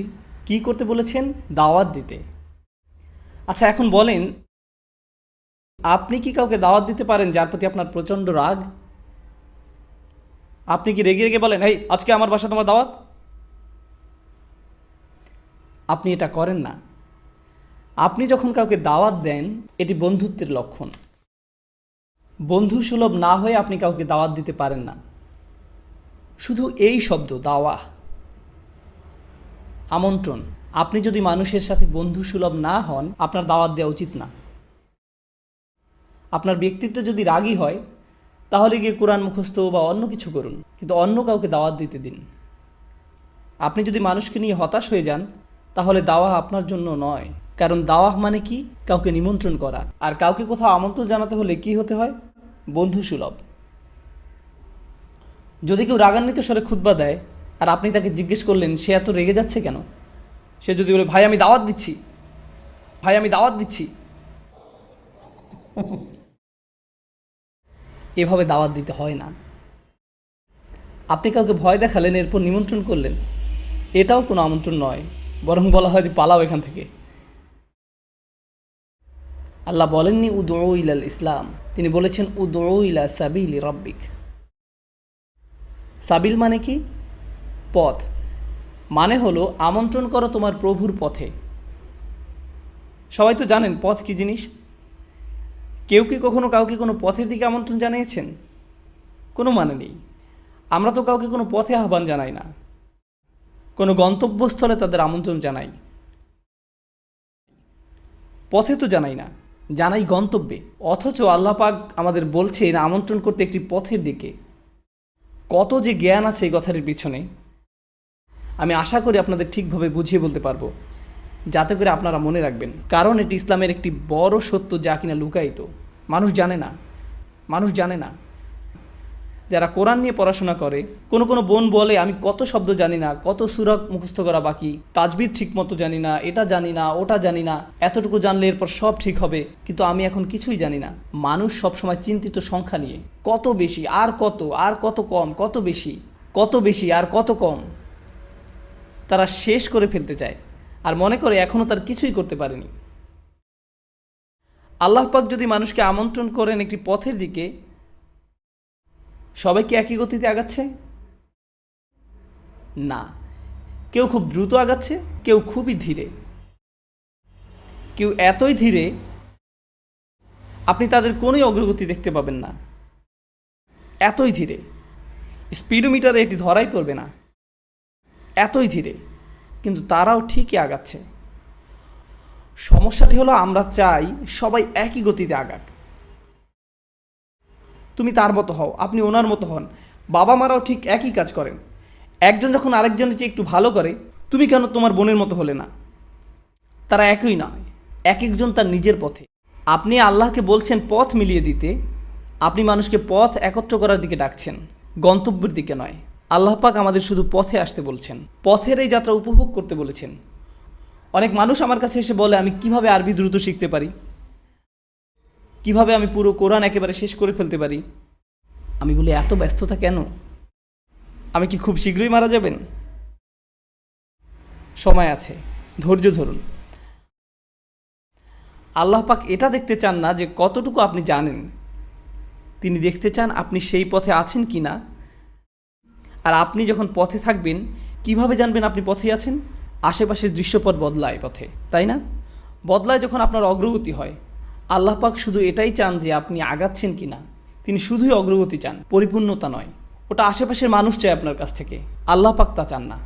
আল্লাহ পাক জানেন তিনি কাকে সৃষ্টি করেছেন। তিনি আমাদের বলেন না যে নির্ভুল হয়ে যেতে, তিনি চান আমাদের অগ্রগতি হোক, এতটুকুই তিনি চান। আল্লাহ পাক আমাদের দিনকে সহজ আর সুন্দর করেছেন, আর আমরা সেটাকে কঠোর আর কদর্য বানাই। আমরা মানুষকে ছোট করি কারণ তারা নির্ভুল নয়, আমরা তাদের ছোট করি কারণ তারা এখনও গন্তব্যে পৌঁছায়নি। সাহাবারা সর্বশ্রেষ্ঠ প্রজন্ম ছিলেন, হ্যাঁ, সর্বকালের সর্বশ্রেষ্ঠ প্রজন্ম ছিলেন তারা। তারা ইসলামের জন্য মরতেও প্রস্তুত ছিলেন। হ্যাঁ নাকি না? আল্লাহ পাক তাদের আয়াত পাঠিয়েছিলেন মদ্যপান নিয়ে সর্বমোট 3টি স্তরে। তারা এমন ছিলেন যে ইসলামের জন্য তারা মরতেও সদা প্রস্তুত। তবু আল্লাহ পাক প্রথমে বলেছেন মদ্যপানের খারাপ দিকগুলো ভালোর থেকে বেশি। এরপরে বললেন মদ্যপ অবস্থায় নামাজের কাছেও এসো না। এরপর সূরা মায়েদায় নাজিলের সময় অনুযায়ী একেবারে শেষ সূরাগুলোর মধ্যে একটি, সেখানে তিনি বললেন এটি শয়তানের সাহায্যকারী, তোমরা থামাও। তাহলে সাহাবারা যারা কিনা সেরা প্রজন্ম, আল্লাহ পাক তাদের থেকেও আশা করেননি যে তারা সাথে সাথে মদ্যপান ছেড়ে দিবেন। তিনি যদি চাইতেন তিনি একেবারে শুরুতেই এই আয়াত দিতে পারতেন। এখন দেখুন, মদ্যপান শুধু হারাম নয়, বরং এটি খুবই খারাপ অভ্যাস। এখানে পার্থক্য আছে। যেমন শুকর খারাপ কিছু নয়, কিন্তু এটি হারাম। আপনি শুকর দেখে বললেন আস্তাগফিরুল্লাহ, শয়তান। না না, এটি শুকর, না খেলেই চলবে। আল্লাহ পাক বানিয়েছেন, এটি খারাপ কিছু নয়। কিন্তু মদ্যপান এটি শুধু হারাম নয়, এটি একটি খারাপ অভ্যাসও বটে। সব সময় এটি শয়তানের সাহায্যকারী ছিল। কুরআন নাজিলের প্রথম বছরেও শয়তানের সাহায্যকারী ছিল, কুরআন নাজিলের 23তম বছরেও এটি শয়তানের সাহায্যকারী ছিল। কিন্তু এটি খারাপ হলেও আল্লাহ পাক সিদ্ধান্ত নিয়েছেন যে সাহাবারা ওই পথে যথেষ্ট আগায়নি, তাই তারা প্রস্তুত নয়, তারা আরেকটু আগাক। তাই প্রথমে বললেন যে খারাপ দিকগুলো ভালোর থেকে বেশি। এরপর আরেকটু আগানোর পর বললেন যে অন্তত ওই অবস্থায় নামাজে এসো না। তারপর একটা সময় পরে তিনি বললেন হ্যাঁ, এখন তোমরা প্রস্তুত, এখন থামো। সর্বশ্রেষ্ঠ প্রজন্মকেও আল্লাহ পাক সময় দিয়েছেন অনেক এই পথে অগ্রসরের জন্য। আর আমরা কি করি? আজকে যদি একজন মদ্যপ ব্যক্তি মসজিদে আসে, একেবারে মদ্যপ, কয়েকটি বিয়ার খেয়েছে সে, বেশ দূরে থেকেও আপনি গন্ধ পাচ্ছেন, এসে ঢুলতে ঢুলতে বললো আমি নামাজ পড়তে চাই, কি করব আমরা তাকে নিয়ে? ঘাড় ধরে বের করে দিবেন। আর যখন বের করে দিলেন, এরপর সে কোথায় যাবে? আবার সেই বারে আবার মদ খেতেই যাবে। সে আল্লাহ পাকের ঘরে এসেছিল, সে আল্লাহর পথে অনেক বড় একটি পদক্ষেপ নিয়েছিল, আর আপনারা বললেন ফিরে যাও, এই পদক্ষেপ আমাদের জন্য যথেষ্ট নয়, ফিরে যাও। আল্লাহ পাক চান যেন এই পথে আপনি অগ্রসর হন, আর আপনাকে অন্যদেরকে সাহায্য করতে হবে এই পথে অগ্রসর হবার জন্য। হয়তো কেউ একটু বেশি সময় নেবে আর কেউ কম সময় নেবে। আল্লাহ পাক আমাদেরকে উদাহরণ দিয়েছেন মাটিতে বীজ বপনের, তাই না? আপনাদেরকে বলি, গত 1 বছরে আমার লেকচারগুলোতে এই একই প্রশ্ন আমাকে প্রায় 1000 বার করা হয়েছে। একই প্রশ্ন আমাকে প্রায় 1000 বার করা হয়েছে। লোকজন আসে এবং বলে, ওস্তাদ আমার স্বামী নামাজ পড়ে না, আমার ছেলে নামাজ পড়ে না, আমার স্ত্রী নামাজ পড়ে না, আমার বোন একদমই সালাত আদায় করে না, আমার চাচা নামাজ আদায় করে না, আমার বাবা ঠিকমতো নামাজ আদায় করে না, আমি কিভাবে তাদের নামাজ পড়াতে পারি? এমন একটা কিছু বলুন যাতে তারা একদম একেবারে বদলে যায়। আমি তখন বলি আচ্ছা দাঁড়ান, ভেবে দেখি। এমন কিছু আমার কাছে নেই। একজন কৃষক প্রথমে কি করেন? বীজ মাটিতে বপন করেন, এরপর পানি দেন, এরপর ঘুমাতে যান, উঠে দেখেন পরিষ্কার আছে কিনা, এরপর আবার পানি দেন, এরপর ঘুমাতে যান, আবার পরের দিন আবার দেখেন, পোকামাকড় থাকলে সরান, আল্লাহ পাকের কাছে দোয়া করেন। এত কিছু তিনি কেন করেন? কোনো অগ্রগতি কি তিনি দেখতে পান? না, যা হচ্ছে সব মাটির নিচে, সে নিজে কিছুই দেখতে পায় না। সে কি বলে যে এখনই ফসল ফলাতে হবে? বীজটা মাটি থেকে টেনে বের করে এরপর আবারও টানাটানি করে দেখি কিছু হয় কিনা। আল্লাহ পাক কোরআন নাজিলকে আকাশ থেকে পানি নেমে আসার সাথে তুলনা করেছেন। আর পানি যখন আসে, পৃথিবীতে জীবন কি সাথে সাথে শুরু হয় নাকি সময় লাগে? সময় লাগে। অনেকে তাদের জীবন খুবই দ্রুত পরিবর্তন করতে পেরেছেন, আবার অনেকের সময় লেগেছে। সময় লাগে। হযরত আবু বকর রাদিয়াল্লাহু তাআলা আনহু সাথে সাথেই নিজেকে পরিবর্তন করতে পেরেছিলেন, কিন্তু অনেক সাহাবার সময় লেগেছে। ওমর বিন খাত্তাব প্রায় 5 বছর লেগেছে। আবু সুফিয়ান রাদিয়াল্লাহু তাআলা আনহু আরও বেশি। এক রাতেই সব কিছু হয়ে যায় না। মানুষ শুধু আবু বকর সিদ্দিক রাদিয়াল্লাহু তাআলা আনহু এর উদাহরণ দেয়, কিন্তু জানতে হবে যে আবু বকর সিদ্দিক রাদিয়াল্লাহু তাআলা আনহু অনেক বড় এক উদাহরণ, এমনকি সাহাবাদের মাঝেও অনেক বড় উদাহরণ। তাহলে আপনার কি হবে? মানুষ একেবারে সর্ববৃহৎ উদাহরণ আনে আর আপনার হতাশা জাগে। অথচ আরও হাজার হাজার সাহাবা রাদিয়াল্লাহু তাআলা আনহু রয়েছেন যারা আবু বকর সিদ্দিক রাদিয়াল্লাহু তাআলা আনহুর মতো একইভাবে একই পথে অগ্রসর হননি। তারা তাদের সময় নিয়েছেন। আল্লাহ পাক কিন্তু তাদের উপরও খুশি, তাদের উপরেও খুশি। মানুষকে ডাকুন প্রজ্ঞার সাথে, তাদেরকে শুনতে দিন, তাদেরকে বড় হবার সময় দিন, তাদেরকে শুনতে দিন। আমি ইংল্যান্ডে লেকচার দিচ্ছিলাম, শেষ হবার পর এক মহিলা এসে বলল, দয়া করে কাউকে কিছু বলবেন না, আমি একজন শিয়া। আমি আপনার লেকচার শুনছি 1 বছর ধরে, বেশ উপকৃত হয়েছি, কাউকে কিছু বলবেন না। কেন জানেন? কারণ ওটা ছিল বার্মিংহাম। আরেক লোক এসে বলল, ভাই আসসালামু আলাইকুম, ইনি আমার স্ত্রী, আমার সাথে আরও প্রায় 50 জন বন্ধুবান্ধব আছে এখানে, আমরা সবাই বাহাই ধর্মের, আমরা আপনার লেকচারগুলো শুনছি, দয়া করে কাউকে কিছু বলবেন না। আমি বললাম, রিল্যাক্স, স্বাগতম, শান্ত হয়ে বসুন। আমার তো এখানে কোনো দরকার নেই যে শিয়া বা বাহাই যিনি তার সাথে বিতর্কে জড়ানোর। কারণ কি? কারণ আমার একমাত্র উদ্দেশ্য হলো পানি মাটিতে পৌঁছানো, ওইটুকুই। বাকিটা কে করবে? বাকিটা করবেন আল্লাহ পাক। আমি আপনি আর কিছুই করব না। বাকিটা আল্লাহ পাকের উপর তিনি কি করবেন, আমি আপনি আর কিছুই করব না। আমরা মানুষকে সুযোগ দেই না, ব্যস্ত হয়ে যাই তর্ক বিতর্ক করার জন্য, আর এটা ইসলাম থেকে তাদের দূরে সরিয়ে দিচ্ছে। এটা প্রজ্ঞা নয়, এটা প্রজ্ঞা নয়। আল্লাহ পাক বলছেন, আল্লাহর পথে ডাকো প্রজ্ঞার সাথে। এরপর তিনি বলেন, তাদের ডাকো সুন্দর হৃদয় করা উপদেশ দিয়ে। এমন উপদেশ দাও যা কিনা মানুষের মনকে স্পর্শ করে, মানুষের মন পর্যন্ত পৌঁছাবে। এ কথার মানে কি? অনেক কিছু হতে পারে, কিন্তু আমি সংক্ষেপে বলছি, একেবারেই সহজে। মাঝে মাঝে আপনি এমন কিছু বলেন যা মানুষকে রাগিয়ে দেয়, আবার মাঝে মাঝে আপনি এমন কিছু বলেন যা তারা গ্রহণ করতে রাজি হয়, আবার অন্য সময় আপনার কথায় তারা রেগে যায়, কিছু শুনতে চায় না। আপনাকে কথা বলার এমন উপায় খুঁজে বের করতে হবে যা কিনা মানুষের মনকে নরম করে দেয়, যা তাদের হৃদয়ে পৌঁছে যাবে। আপনাদের একটা উদাহরণ দেই। আপনারা ওই বিখ্যাত গল্পটি শুনেছেন যে হাসান ও হুসেন রাদিয়াল্লাহু তাআলা আনহু যখন একজনকে দেখছিল যে কিনা ঠিকভাবে উজু করছিল না, তখন তারা কি করেছিলেন? তারা কি বলেছিলেন, আস্তাগফিরুল্লাহ, এভাবে কেন উজু করছেন? আপনি এত বড় অথচ ঠিকভাবে উজু করতে পারেন না, এভাবে কেন উজু করছেন? দেখুন কিভাবে উজু করতে হয়। এইরকম কিছু কি তারা বলেছিলেন? না। তারা যদি তা করতেন তাহলে ওই ভদ্রলোক বেশ মন খারাপ করতে পারতেন। তারা কি করেছেন? তার পাশে গিয়ে নিজেরা উজু করা শুরু করলেন। আর এটা তার মনে গাঁথল যে এই ছোট ছোট ছেলেরা এত সুন্দর করে সময় নিয়ে উজু করছে, আমারও ওদের মতো সময় নিয়ে ভালোভাবে উজু করা উচিত। তারা কি করলো? এখানে তারা প্রজ্ঞা ব্যবহার করলো আর সুন্দর উপদেশ দিল যা কিনা মানুষের মনকে স্পর্শ করলো। এমন উপদেশ যা কারো মনকে নরম করে দেয়, এমন নয় যা কারো মনকে আরও শক্ত করে দেয়। কেউ যদি আপনার সাথে তর্ক করার মানসিকতা নিয়ে আসে, সরে যান ওখান থেকে। কেউ যদি অতি আবেগী হয়ে যায়, চলে যান। বিতর্কে জড়ানোর দরকার নেই।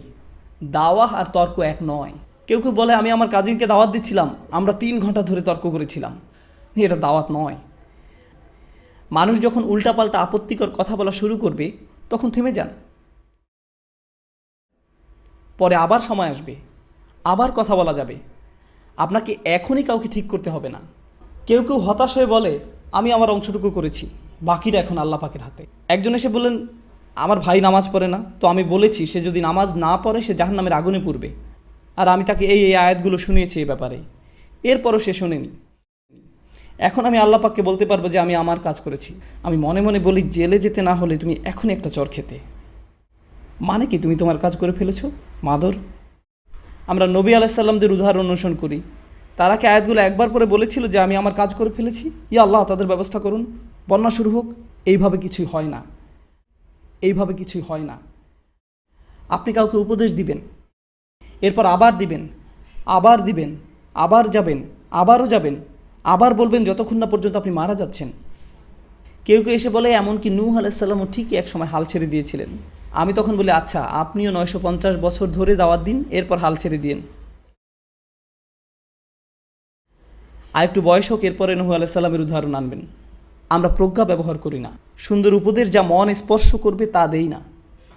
আপনাদের বলি, হয়তো এ কথা বলার জন্য আমাকে ঝামেলায় পড়তে হবে, পরও করি না। যখন এখানে এসেছি একটা ব্যাপার আমি খুবই কষ্ট পেয়েছি। এখানে যারা ট্যাক্সি ড্রাইভার যারা দোকানে বা হোটেলের কর্মচারী, যারা রাস্তা পরিষ্কার করছে, আমরা তাদের পাশ দিয়ে যাই, অথচ তাদের সালাম দিই না, একদমই সালাম দিই না। রাসূলুল্লাহ সাল্লাল্লাহু আলাইহি সাল্লাম বলেছেন, আল কাসিবু হাবিবুল্লাহ, আল কাসিবু হাবিবুল্লাহ, আল্লাহ তাকে ভালোবাসেন যে কিনা কষ্ট করে তার টাকা উপার্জন করে। তো ওই পাঠান লোকটি যে কিনা সারাদিন নান বানাচ্ছে, তার পরনের কাপড় যা সাদা ছিল এখন বাদামি হয়ে গেছে, সে আপনার পাশ দিয়ে গেল আর আপনি মুখ বাঁকিয়ে বললেন, এরা এখানে কি করছে? না না না না না, আল কাসিব হাবিবুল্লাহ, তারা অন্তত আপনার সালাম পাওয়ার তো যোগ্য, তারা অন্তত আপনার সালাম পাওয়ার তো যোগ্য। আর আমরা এই একই ধারণা নিয়ে আসছি যে কেউ কেউ অন্য কারো থেকে উপরে। আমাদের ধর্মে এমন কিছুই নেই, সকল মানুষ সমান, সবাই। আর বিশেষ করে মুসলিমরা, সকল মুসলিম একে অপরের ভাই ভাই, সকল মানুষ সমান, সবাই। হোটেলে আসার পর একজন এসে বলল, স্যার আপনার সাথে কি একটু ছবি তুলতে পারি? আমি বললাম যে স্যার কেন বলছেন, আমি তো আপনার ভাই। Okay sir. স্যার ভাই, আমি কি আপনার সাথে একটু ছবি তুলতে পারি? তাদের মনের ভিতরে এই ধারণা ঢুকিয়ে দেওয়া হয়েছে কেউ কেউ কারো থেকে উপরে। এটা ঠিক নয়, সবাই সম্মানিত এই দিনে। আমরা যখন নামাজে দাঁড়াই তখন এক কাতারে দাঁড়াই নাকি? দাঁড়ানোর আগে কি কারো পাসপোর্ট চেক করা হয়? এরপর বেছে বেছে প্রথম কাতারে পাঠানো হয়, জিজ্ঞেস করা হয় যে আপনি কত টাকা আয় করেন, যান আপনি চতুর্থ কাতারে যান। আপনি তো তা করেন না। নামাজও আমাদেরকে এটাই শিখাচ্ছে যে প্রত্যেক মানুষ সমানভাবে সম্মানিত। আর এটা শুধু এই সমাজের সমস্যা নয়, এটা শুধুমাত্র উপসাগরীয় দেশের সমস্যা নয়। একই কাণ্ড ঘটছে পাকিস্তানে, মিশরে, বাংলাদেশে, ভারতে। আমি নিজের চোখে দেখেছি, এক ধনী পরিবার রেস্টুরেন্টে আসলো, তাদের 12 বছর বয়সী ছেলেটা জানালার বাইরে উকি দিল। তো তখন এক বৃদ্ধ লোক এসে বলল, স্যার চা লাগবে? প্রায় 60 বছর হবে বয়স। আর ছেলেটা বলল, যা নিয়ে আয়, যেন সে 5 বছরের কারোর সাথে কথা বলছে। জি দিদি নিয়ে আসছি। আমি যদি গ্রেপ্তার না হতাম তো ওই ছেলেকে তখনই ওখান থেকে বের করে আনতাম আর জিজ্ঞেস করতাম উনি ওর চেয়ে কত বছরের বড়। বড়দেরকে সম্মান দেখাতে হয়। কোরআন মুখস্থ করার উদ্দেশ্য কি? আল্লাহ পাকের কালাম শিখা হলো, অথচ এই সকল কর্মচারীদের সম্মান দেখানো আমরা শিখলাম না, এইসব ট্যাক্সি ড্রাইভারদের সম্মান দেখানো আমরা শিখলাম না। তাহলে এই শিখার লাভ কি? কি শিখছেন? কেন শিখছেন? তাহলে আমাদের ধ্যান ধারণা পরিবর্তন করতে হবে। তাদেরকে ভালো উপদেশ দিন, সমান হিসাবে দেখুন, সম্মান করে কথা বলুন। সকল মানুষ সম্মানের প্রাপ্য, সবাই, শুধু মুসলিমরা নয়, এমনকি অমুসলিমও, সকল মানুষই সম্মানের প্রাপ্য। কেন তারা ইসলামের দিকে আসতে চাইবে যখন তারা আমাদের এইভাবে দেখবে? কি দেখিয়েছি তাদের আমরা? তাদেরকে ভালো উপদেশ দিন, সম্মান করে কথা বলুন। মানুষ বলে যে উম্মার সমস্যা হলো রাজনৈতিক, সমস্যা হলো অর্থনৈতিক, সামাজিক সমস্যা ইত্যাদি। আমি বলি সমস্যা হলো প্রজ্ঞার, হিকমার সমস্যা, মাওয়াইজাতুল হাসানার প্রবলেম। এটাই আমাদের সত্যিকারের সমস্যা। আর দাওয়া মানে এই না যে আপনি সবসময় নরম। আল্লাহ পাকের সব কিছুই ব্যালেন্সড, সব কিছুই ব্যালেন্সড। মাঝে মাঝে কেউ আপনাকে আক্রমণ করে, মজা নেয়, রাসূলুল্লাহ সাল্লাল্লাহু আলাইহি সাল্লামকে অপমান করে, এমন কিছু যখন হয় তখন নরম হবার সময় নয়, কঠোর হবার সময়। আল্লাহ পাক বলেন, উদউ ইলা সাবিলি রাব্বিক বিল হিকমা ওয়া মাউইজাতিল হাসানা ওয়া জাদিলহুম বিল্লাতি হিয়া আহসান। আর তখন তাদের সাথে আলোচনা করো উত্তম পন্থায়, এমনভাবে যা কিনা তার চেয়ে ভালো। তারা তর্ক করলে আপনি আরও ভালোভাবে বুঝান, তারা রেগে গেলে আপনি শান্ত থাকুন, খারাপ কথা বললে আপনি ভালো কথা বলুন। কারণ আপনি যখনই জবাব দিবেন তা কেমন হওয়া উচিত? যা বলা হচ্ছে তার চেয়ে আরও ভালো কিছু হওয়া উচিত। যখন তারা আমাদের রাসূল সাল্লাল্লাহু আলাইহি সাল্লামকে অপমান করে তখন কি হয়? আমরা কিভাবে জবাব দিই? ইউটিউবে আপনারা মুসলমানদের কমেন্ট দেখবেন এরকম, হে কাফেররা, আমরা তোমাদের ঘৃণা করি, আমরা তোমাদের হত্যা করতে যাচ্ছি, টু টু। আল্লাহর জন্য গালাগালি। কি সমস্যা আমাদের? ইউটিউবে বাজে মন্তব্য করা বন্ধ করুন। কেউ আপনার কমেন্টকে গুরুত্ব দেয় না। আমাদেরকে এমন মানুষে পরিণত হতে হবে যারা পরিপক্কতার সাথে কথা বলে। আমাদের একটি বৈশিষ্ট্য হলো আমরা বুদ্ধিবৃত্তিক জাতি, আমরা স্মার্ট, আমরা আবেগপ্রবণ নই। কিন্তু এখন পৃথিবীর মানুষ আমাদেরকে আবেগপ্রবণ মানুষ হিসেবে মনে করে, আর এটা আমাদের একটি অনেক বড় ত্রুটি। কারণ আমরা এখনও আল্লাহর বই থেকে শিখিনি কিভাবে প্রজ্ঞার সাথে জবাব দিতে হয়। আমরা শুধু জানি কিভাবে আবেগপ্রবণ হয়ে জবাব দিতে হয়। আমাদের নিজেদের অবস্থান উন্নত করতে হবে এবং সুন্দরতম পন্থায় তাদের সাথে বিতর্ক করতে হবে। মানুষকে বিচক্ষণতার সাথে দাওয়াত দিতে হবে, কাউকে সাহায্য করা, উপদেশ দেয়া। জানেন এসব ক্ষেত্রে কি হয়? একটা খুব বড় সমস্যা দেখা দেয়। আমি যখন কাউকে উপদেশ দিচ্ছি, সমস্যা হলো মাঝে মাঝে আমি এটা ভেবে ফেলি যে আমি তার চেয়ে উত্তম, আমি ভাবি তার থেকে আমি ভালো, তাই তার আমার উপদেশের দরকার। আর এটা বেশ বড় সমস্যা, বিশেষ করে আপনি যখন উপদেশ দিতে অভ্যস্ত হয়ে পড়েন। আপনি যদি ভেবে বসেন আপনি অন্যদের চেয়ে অনেক ভালো। শুনুন, আমার কাছে এই মাইক আছে, 18টা ক্যামেরাম্যান আমার দিকে ক্যামেরা তাক করে রেখেছে, কিন্তু এইসবের কোনো মূল্য আমার কাছে নেই। আমি কোনো অংশে আপনাদের চেয়ে উত্তম নই, আর আপনিও আমার চেয়ে উত্তম নন। শুধু আল্লাহই বলতে পারেন কে কার চেয়ে উত্তম, শুধুমাত্র আল্লাহ জানেন। এসব কোনো মর্যাদার মানদণ্ড নয়, তা হতে পারে না। আল্লাহ কি বলছেন? ইন্না রব্বাকা হুয়া আ'লাম বিমান দাল্লা আন সাবিলিহি ওয়া হুয়া আ'লামু বিল মুহতাদিন। আপনার রব, তিনিই একমাত্র জানেন কে পথ হারিয়েছে, কে পথ ভ্রষ্ট হয়েছে সঠিক পথ থেকে। আল্লাহ ভালো জানেন আমি বিপথে আছি না আপনি। আমি তো এটাও জানি না আমি নিজে সঠিক পথে আছি কিনা, এতটুকু জ্ঞান আমার নেই। আপনাকে পথ নির্দেশনা দেওয়ার আগে আমার বুঝতে হবে আল্লাহ একমাত্র জানেন আমার মর্যাদা কতটুকু। আল্লাহ একমাত্র জানেন আমার মর্যাদা কতটুকু, আমার আসল অবস্থান কোথায়। তো আমাকে আল্লাহর সামনে নত থাকতে হবে অন্য কাউকে উপদেশ দেওয়ার আগে।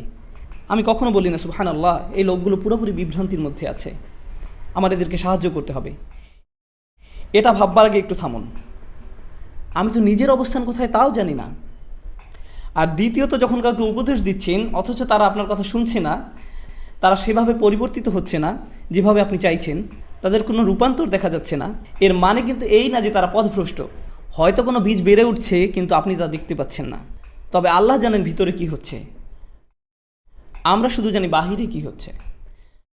আর বাহিরেরটা দেখি আমরা অধৈর্য হয়ে পড়ি, আর ভিতরে কি হচ্ছে সে ব্যাপারে কোনো খেয়াল করি না। আর আপনাদের প্রতি এটা আমার শেষ মন্তব্য, এই কথা দিয়ে আজ শেষ করতে চাই, কারণ এটা এই উম্মতের সবচেয়ে গুরুত্বপূর্ণ সমস্যাগুলোর একটি। আজকের এই উম্মতের সবচেয়ে বড় সমস্যা হলো জ্ঞানের অভাব। এই অভাবের উপস্থিতি বোঝা যায় যখন আমরা বাহ্যিক দিক দেখে ব্যতিব্যস্ত হয়ে পড়ি, অথচ অন্তর্গত বিষয়গুলো নিয়ে ভাবি না। এমনকি ইসলামিক কর্মকাণ্ডেও না। একটা ছেলে খুব ভালো কারণ সে সম্পূর্ণ কোরআন মুখস্থ করে ফেলেছে, কিন্তু এটা তো বাহ্যিক বিষয়। একজন ভালো মানুষ সেই যার অনেক ইলম আছে, এটাও তো বাহ্যিক বিষয়, অন্তর্গত বিষয় নয়। আপনার অনেক ইলম থাকা সত্ত্বেও আপনি একজন জঘন্য মানুষ হতে পারেন, এটা সম্ভব, তাই না? আপনি হতে পারেন একজন হাফিজ, কিন্তু আল্লাহ আর রাসূলের ব্যাপারে আপনি এক বিন্দু পরোয়া করেন না। সম্ভব এটা? অবশ্যই। কেউ হাফিজ হলেই যে সে ভালো মানুষে পরিণত হয় এমনটা নয়। হিফজ খুবই গুরুত্বপূর্ণ, আমার সন্তানরাও হিফজ চর্চা করে, কিন্তু হিফজ এই সমীকরণের খুবই ক্ষুদ্র একটা অংশ। আমাদের আগে অন্তরের সমস্যা দূর করতে হবে, এটাই সবচেয়ে গুরুত্বপূর্ণ বিষয়। অন্য সব কিছুর চাইতেও এর গুরুত্ব বেশি। কিছু মানুষ বলে যতক্ষণ না তোমার অনেক ইলম অর্জন হবে তুমি আল্লাহর কাছে কিছুই না। আমি তাদের বলি আমি জানি না আপনি কোন কোরআন পড়েছেন, কারণ এটা সেই কোরআনের শিক্ষা নয় যেটা আমি পড়েছি, এটা সেই কোরআনের বাণী নয়। রাসূলুল্লাহ সাল্লাল্লাহু আলাইহি সাল্লাম কোরআন তেলাওয়াত করছিলেন, আর সে সময় কিছু জিন সে পথ দিয়ে যাচ্ছিল। আপনারা জানেন গল্পটা? রাসূল সাল্লাল্লাহু আলাইহি সাল্লাম কোরআন পড়ছিলেন আর কিছু জিন সে পথ দিয়ে যাচ্ছিল। তারা যখন কোরআন শুনতে পেল তখন বলল, এই চুপ, এটা কি শুনতে পাচ্ছি। যখন সম্পূর্ণ তেলাওয়াত শেষ হলো তারা তাদের জাতির নিকট ফিরে গেল এবং দাওয়াত দিতে শুরু করলো। কতটুকু সময় ধরে জিন জাতি কোরআন শুনেছিল? কয়েক মিনিট। তারা কি তাফসিরের উপর কোনো ডিগ্রি পেয়েছিল কোনো ডিগ্রি? তারা তাজবিদের ইজাজা পেয়েছিল কোনো প্রতিষ্ঠান থেকে? এই জিনেরা কোরআন শিখেছিল কতক্ষণের জন্য? অল্প কয়েক মিনিটের জন্য। অথচ এরপরে কি হলো? তারা তাদের স্বজাতির কাছে ফিরে গিয়ে তাদের আল্লাহর কিতাবের প্রতি আহ্বান জানানো শুরু করলো। আর তাদের দাওয়া এতটা চমৎকার ছিল যে আল্লাহ তা কোরআনের অংশ পরিণত করেছেন। আমরা এই কোরআনেই তাদের উক্তি পেয়েছি। এই জিনেরা কি উলামা, ফুকাহা? না, এরা সাধারণ জিন, তাদের প্রজাতির সাধারণ সদস্য। কিন্তু জানেন আল্লাহর কাছে তাদের অসাধারণ হওয়ার কারণ কি? তাদের আন্তরিকতা। আমরা ধর্মকে জটিল করে দিতে পছন্দ করি, কিন্তু আল্লাহ তার দিনকে সহজ করতে পছন্দ করেন। আল্লাহর দিন জটিলতা মুক্ত, সুন্দর, এটা সাদাসিধা। এতটা সাদাসিধা যে একজন জিনও সেটা বুঝতে পারেন, অথচ তাদের কোনো পিএইচডি ডিগ্রি নেই, তবুও তারা বুঝতে পেরেছেন। আমরা সহজকে জটিল বানাতে পছন্দ করি। আমরা ইসলামের সব কিছু শিখতে চাই জটিল উপায়ে, আর আল্লাহ তা শিখাতে চান সহজ সরল উপায়ে। এটাই আল্লাহর প্রজ্ঞা, সহজ করে দেয়া। আমরা জটিলতা তৈরি করি। কেউ কোরআন পড়ছে আর আমরা তাকে গিয়ে জিজ্ঞেস করি, আপনি কোথা থেকে ইজাজা পেয়েছেন? এটা কি হাফস আল আসিম নাকি ওয়ার্শ? আপনার তো কলকলা আরও লম্বা হওয়া উচিত ছিল। মাথ ঠিক করতে হবে। এরপর আপনি 3 বছর অতিবাহিত করবেন তাজবিদ শিখতে, অন্য সব কিছু বাদ দিয়ে। আপনি এই শিক্ষাকে কঠিন করেছেন। অতীতে কখনোই এমনটা হতো না, কখনোই না। আমরা দিন শিক্ষা কঠিন করে ফেলেছি। কেউ এসে বললো, আমি একজন মুসলিম। তাই নাকি? আপনি মুসলিম? আপনার আকিদা কি? আমার আকিদা, আমি একজন মুসলিম। কিন্তু আপনি কি বিশ্বাস করেন? লা ইলাহা ইল্লাল্লাহ। না, মানে আকিদার উপর কোন বইটা পড়েছেন? আমি তো কোনো আকিদার বই পড়িনি, আমি কেবল জানি আল্লাহ এক সত্তা। না ভাই, আপনার আকিদা শিখতে হবে, আপনাকে এর গভীরে যেতে হবে, গভীরভাবে বুঝতে হবে। থামুন, কিছুটা পিছের দিকে ফিরে যাই। ইব্রাহিম আলাইহিসসালাম, কোরআনে তার ব্যাপারে কি বলছে শুনুন। তা কি কঠিন নাকি সহজ? সহজ। অথচ আমরা কি পছন্দ করি? সবচেয়ে সহজ জিনিসটাকে কঠিন করে দেয়া। আমরা এটা করতে খুবই ভালোবাসি। আমি বলছি না যে আকিদা পড়বেন না।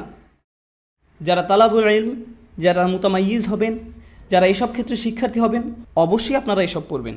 কিন্তু সাধারণ মানুষদের ছেড়ে দিন, তাদের জন্য এসব সহজ করে দিন। কারণ ইব্রাহিম আলাইহিসসালাম দিনকে সহজ রেখেছিলেন, সালিহ আলাইহিসসালাম সহজ রেখেছিলেন, ঈসা আলাইহিসসালাম সহজ রেখেছিলেন আল্লাহর প্রেরিত মানবতার শ্রেষ্ঠ শিক্ষক, সবচাইতে সেরা শিক্ষক আমাদের নবীগণ। আর তাদের শ্রেষ্ঠ কথাগুলোই কোরআনে স্থান পেয়েছে। আপনি ঈমান শিক্ষা দেওয়ার জন্য আল্লাহর বইয়ের চেয়ে ভালো বই পাবেন না, তা সম্ভব নয়। অথচ আল্লাহ ইসলামকে সহজ রেখেছেন আর আমরা কঠিন করে ফেলেছি। আল্লাহে আমরা তা করি। আমরা মানুষের প্রতি নির্দয়, অথচ আল্লাহ ক্ষমাশীল। একদম শেষে আমি যেই ধারণা শেয়ার করতে চাই তা হলো, আমাদের কোনো ভারসাম্য নেই। আমরা যেভাবে ইসলামকে মানুষের সামনে তুলে ধরি, এতে করে মুসলিমদের জন্য ইসলাম পালন করা কষ্টকর হয়ে দাঁড়িয়েছে।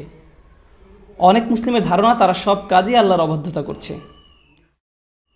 আর আল্লাহ শুধু তাদের শাস্তি দিবেন। আল্লাহ সব সময় তাদের উপর রেগে আছেন। অথচ আল্লাহ নিজেই বলছেন, মা ইয়াফআলুল্লাহু বিআযাবিকুম।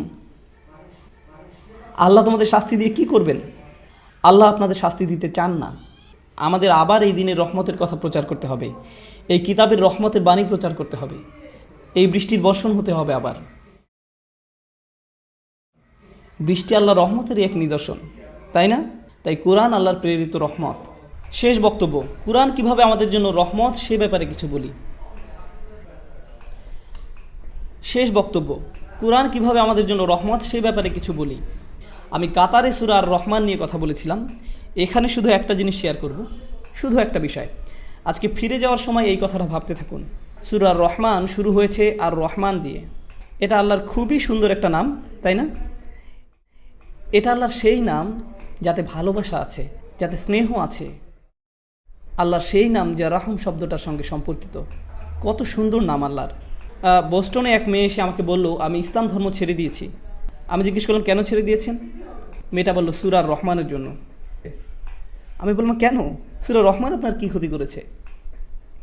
সে বলল, সূরা রহমানে আল্লাহ শুরু করেছেন আর রহমান দিয়ে। তিনি বলছেন তিনি ভালোবাসেন, প্রতিপালন করেন, ক্ষমা করেন। অথচ সূরার মাঝখানে তিনি দোজখ নিয়ে কথা বলতে শুরু করলেন। কিভাবে মানুষ সেখানে পুড়তে থাকবে, কিভাবে মানুষকে টর্চার করা হবে, কিভাবে আল্লাহ, যিনি কিনা ভালোবাসাপূর্ণ, রহমতদাতা, তিনি কিভাবে মানুষকে টর্চার করেন, তিনি কিভাবে এটা করতে পারেন। আর আমার তার সাথে দীর্ঘ কথোপকথন হয়েছে এই নিয়ে।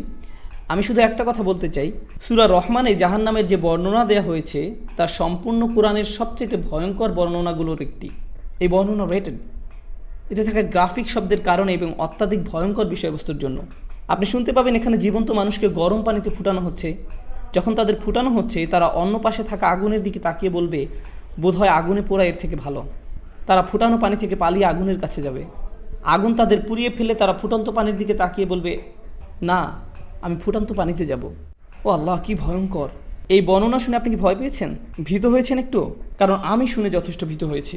আর যেই মাত্র আপনি ভয় পেলেন, আল্লাহ কি বলছেন? ওয়ালিমান খাফা মাকামা রাব্বিহি জান্নাতান। যে তার রবের সামনে দাঁড়াতে ভয় করলো, তাকে 2টি জান্নাত দেয়া হবে। আপনাকে ভয় দেখানোর মূল উদ্দেশ্য ছিল নিশ্চিতভাবে আপনাকে জান্নাত প্রদান করা। এটাই ছিল মূল উদ্দেশ্য। তিনি আপনাকে ভয় দেখালেন আর তারপর বললেন, ভয় পেয়েছো? আচ্ছা, তোমার জন্য 2টি জান্নাত। সুবহানাল্লাহ, যখন তিনি আপনাকে ভয় দেখান এর বদলে ভালো কিছু উপহার দিলেন। আল্লাহ হলেন এমন। কিন্তু আমরা এমন না, আমরা শুধু মানুষকে ভয় দেখাতে ভালোবাসি, মানুষকে নেতিবাচক কথা বলতে পছন্দ করি। এই সময়টা এই উম্মতের জন্য এক বিষণ্ণ সময়। এই উম্মতের এখন প্রয়োজন ইতিবাচক বার্তা, আর এর জন্য আল্লাহর কিতাবের চেয়ে ভালো বার্তা নেই। যা শুরু হয়েছে আলহামদুলিল্লাহ বলে। এই শব্দ আলহামদুলিল্লাহ এর মানে হলো আমরা আল্লাহর প্রতি কৃতজ্ঞ, আমরা আল্লাহর সমাদর করি সব কিছুর জন্য। সময় যতই খারাপ থাকুক না কেন আমরা ইতিবাচক থাকবো, কারণ প্রত্যেক নামাজ আমরা শুরু করি আলহামদুলিল্লাহ বলে, যার মানে হলো আমাদের অবশ্যই ইতিবাচক হতে হবে। আমরা বিষণ্ণ হলে চলবে না, নেতিবাচক হলে চলবে না, রাগান্বিত হলে চলবে না, জাজমেন্টাল হলে চলবে না। আমাদের কৃতজ্ঞ এবং ইতিবাচক হতে হবে। এটাই আল্লাহর কিতাবের বার্তা। আমাদের এই জ্ঞানকে মনে ধারণ করতে হবে। আমি দোয়া করি আল্লাহ আজ্জা ওয়া জাল্লা আমাদের উপকৃত হওয়ার এবং অন্যদের উপকার করার ক্ষমতা দিন তার কিতাবের প্রজ্ঞা হতে। আর আমি দোয়া করি যেন আল্লাহ সকলকে এই যোগ্যতা দিক, যাতে আমরা অন্যদের জন্য দৃষ্টান্ত হতে পারি এই কিতাবের বাণী তুলে ধরার ক্ষেত্রে, নবী সাল্লাল্লাহু আলাইহি সাল্লামের রেখে যাওয়া সুন্নাত প্রতিষ্ঠার ক্ষেত্রে। সবশেষে আমি একটা অ্যানাউন্সমেন্ট করতে চাই, এটা বলেই এই সন্ধ্যার আলোচনা শেষ করব ইনশাআল্লাহ। অ্যানাউন্সমেন্টটা হলো, আপনাদের মাঝে যারা আমার সাথে কোরআন শিখার ব্যাপারে আগ্রহী, আমি দুবাই সহজে আসতে পারবো না, আমি সহজে খালিজ আসতে পারবো না, আমি আমার বাচ্চাদের খুব মিস করি। আর আমার অনেকগুলো বাচ্চা, 6 জন, এটা অনেক। আমি জানি এখানে কেউ কেউ ভাবছেন হ্যাঁ আমার তো 12টা আছে, তবে আমার জন্য 6টা অনেক। আর আমেরিকাতে এটা বিশাল সংখ্যা। আমরা সবাই পার্কে গেলে মানুষ বলে সবগুলো আপনার বাচ্চা? হ্যাঁ সবগুলোই আমার। আপনার তো একা একটা গোষ্ঠী। আমি বলে হ্যাঁ আমার ভাই। তো আমি আমার সন্তানদের খুব মিস করি, তাই বাসায় থাকতে চাই, আমি বাসায় থেকেই কাজ করতে চাই। তবে এর মানে এই না যে আমি আপনাদের কোনো উপকারে আসবো না। আপনি যদি আমার কোনো কাজ থেকে উপকার পেয়ে থাকেন, তা সম্ভব হয়েছে কারণ বেশিরভাগ জিনিসই যা আপনি আমাকে করতে দেখেছেন তা এখানে হয়নি। আমি কাজটা করেছি টেক্সাসে বসে, আর সেখান থেকে আপনাদের দ্বারে পৌঁছাতে চেষ্টা করেছি। আমি এটাই করতে চেয়েছি। আমি 2টি কোর্সের কথা বলবো। বিশেষ করে এখানে থাকা তরুণদের জন্য আমি 2টা কোর্সের সুপারিশ করব। আপনি যদি আমার কাছে এই 2টি কোর্স স্টাডি করেন, তাহলে এটা আপনার কোরআন বোঝার ক্ষেত্রে একটা সুন্দর সূচনা তৈরি করে দিবে। শুধু এই 2টি কোর্স। প্রথম কোর্সটা হলো ডিভাইন স্পিচ। এটা ইউটিউবে নেই, ইউটিউবে 1-2টা ভিডিও থাকতে পারে এই সম্বন্ধে, তবে সম্পূর্ণ কোর্সের নাম ডিভাইন স্পিচ। দ্বিতীয় কোর্স হলো কোরআন ফর ইয়াং অ্যাডাল্টস। প্রথম কোর্স কী ছিল? Divine speech. দ্বিতীয় কোর্স কোরআন ফর ইয়াং অ্যাডাল্টস। আমি এই 2টি কোর্স করার পরামর্শ দিচ্ছি, বিশেষ করে এখানে অল্প বয়স্ক যারা আছে তাদেরকে। যেসব পরিবারে যাদের বাচ্চা 10-12 বছর বয়সের, তারা এই 2টি কোর্সই শুরু করতে পারবে। পরিবারের সকলে মিলে কোর্সটা করুন, একটা মজবুত ভিত তৈরি করে দিবে কোরআন শিক্ষায় প্রবেশের আগে ইনশাআল্লাহ। কারণ আপনার একটা ছোটোখাটো সূচনা দরকার গভীরে যাওয়ার আগে। এটাই হলো ডিভাইন স্পিচ আর কোরআন ফর ইয়াং অ্যাডাল্টস এর উদ্দেশ্য। আমি একটু বলে দিই ডিভাইন স্পিচে কী নিয়ে কথা বলা হয়। মানুষ জিজ্ঞেস করে আল্লাহ কোরআনে নিজেকে আমরা বলে সম্বোধন করেন কেন? জিজ্ঞেস করে কোরআনের সূরাগুলো ভিন্ন ভিন্ন অর্ডারে সাজানো কেন? জিজ্ঞেস করে কোরআনের বিষয়বস্তু ঘন ঘন পরিবর্তিত হয়ে যায় কেন? সবাই যখন এসব প্রশ্ন করে, আমি সকল প্রশ্নকে একত্রিত করে সবগুলোর উত্তর দেওয়ার চেষ্টা করেছি, যাতে আপনার আরও ভালো ধারণা সৃষ্টি হয় যখন আপনি কোরআন পড়ছেন এই বইয়ের বিশেষত্ব নিয়ে, এবং যাতে সঠিকভাবে মূল্যায়ন করতে পারেন। এই 2টি কোর্স অনলাইনে পাবেন। আপনি যদি বাইয়ানার বানান না জেনে থাকেন, তবে ইস্তেগফার করুন, 2 রাকাত নামাজ পড়ুন, এরপর উট কুরবানি দিন। ঠিক আছে? বাইয়ানা.tv-তে যাবেন, তাহলে ইনশাআল্লাহ এই 2টি কোর্সে অংশগ্রহণ করতে পারবেন। বাইয়ানা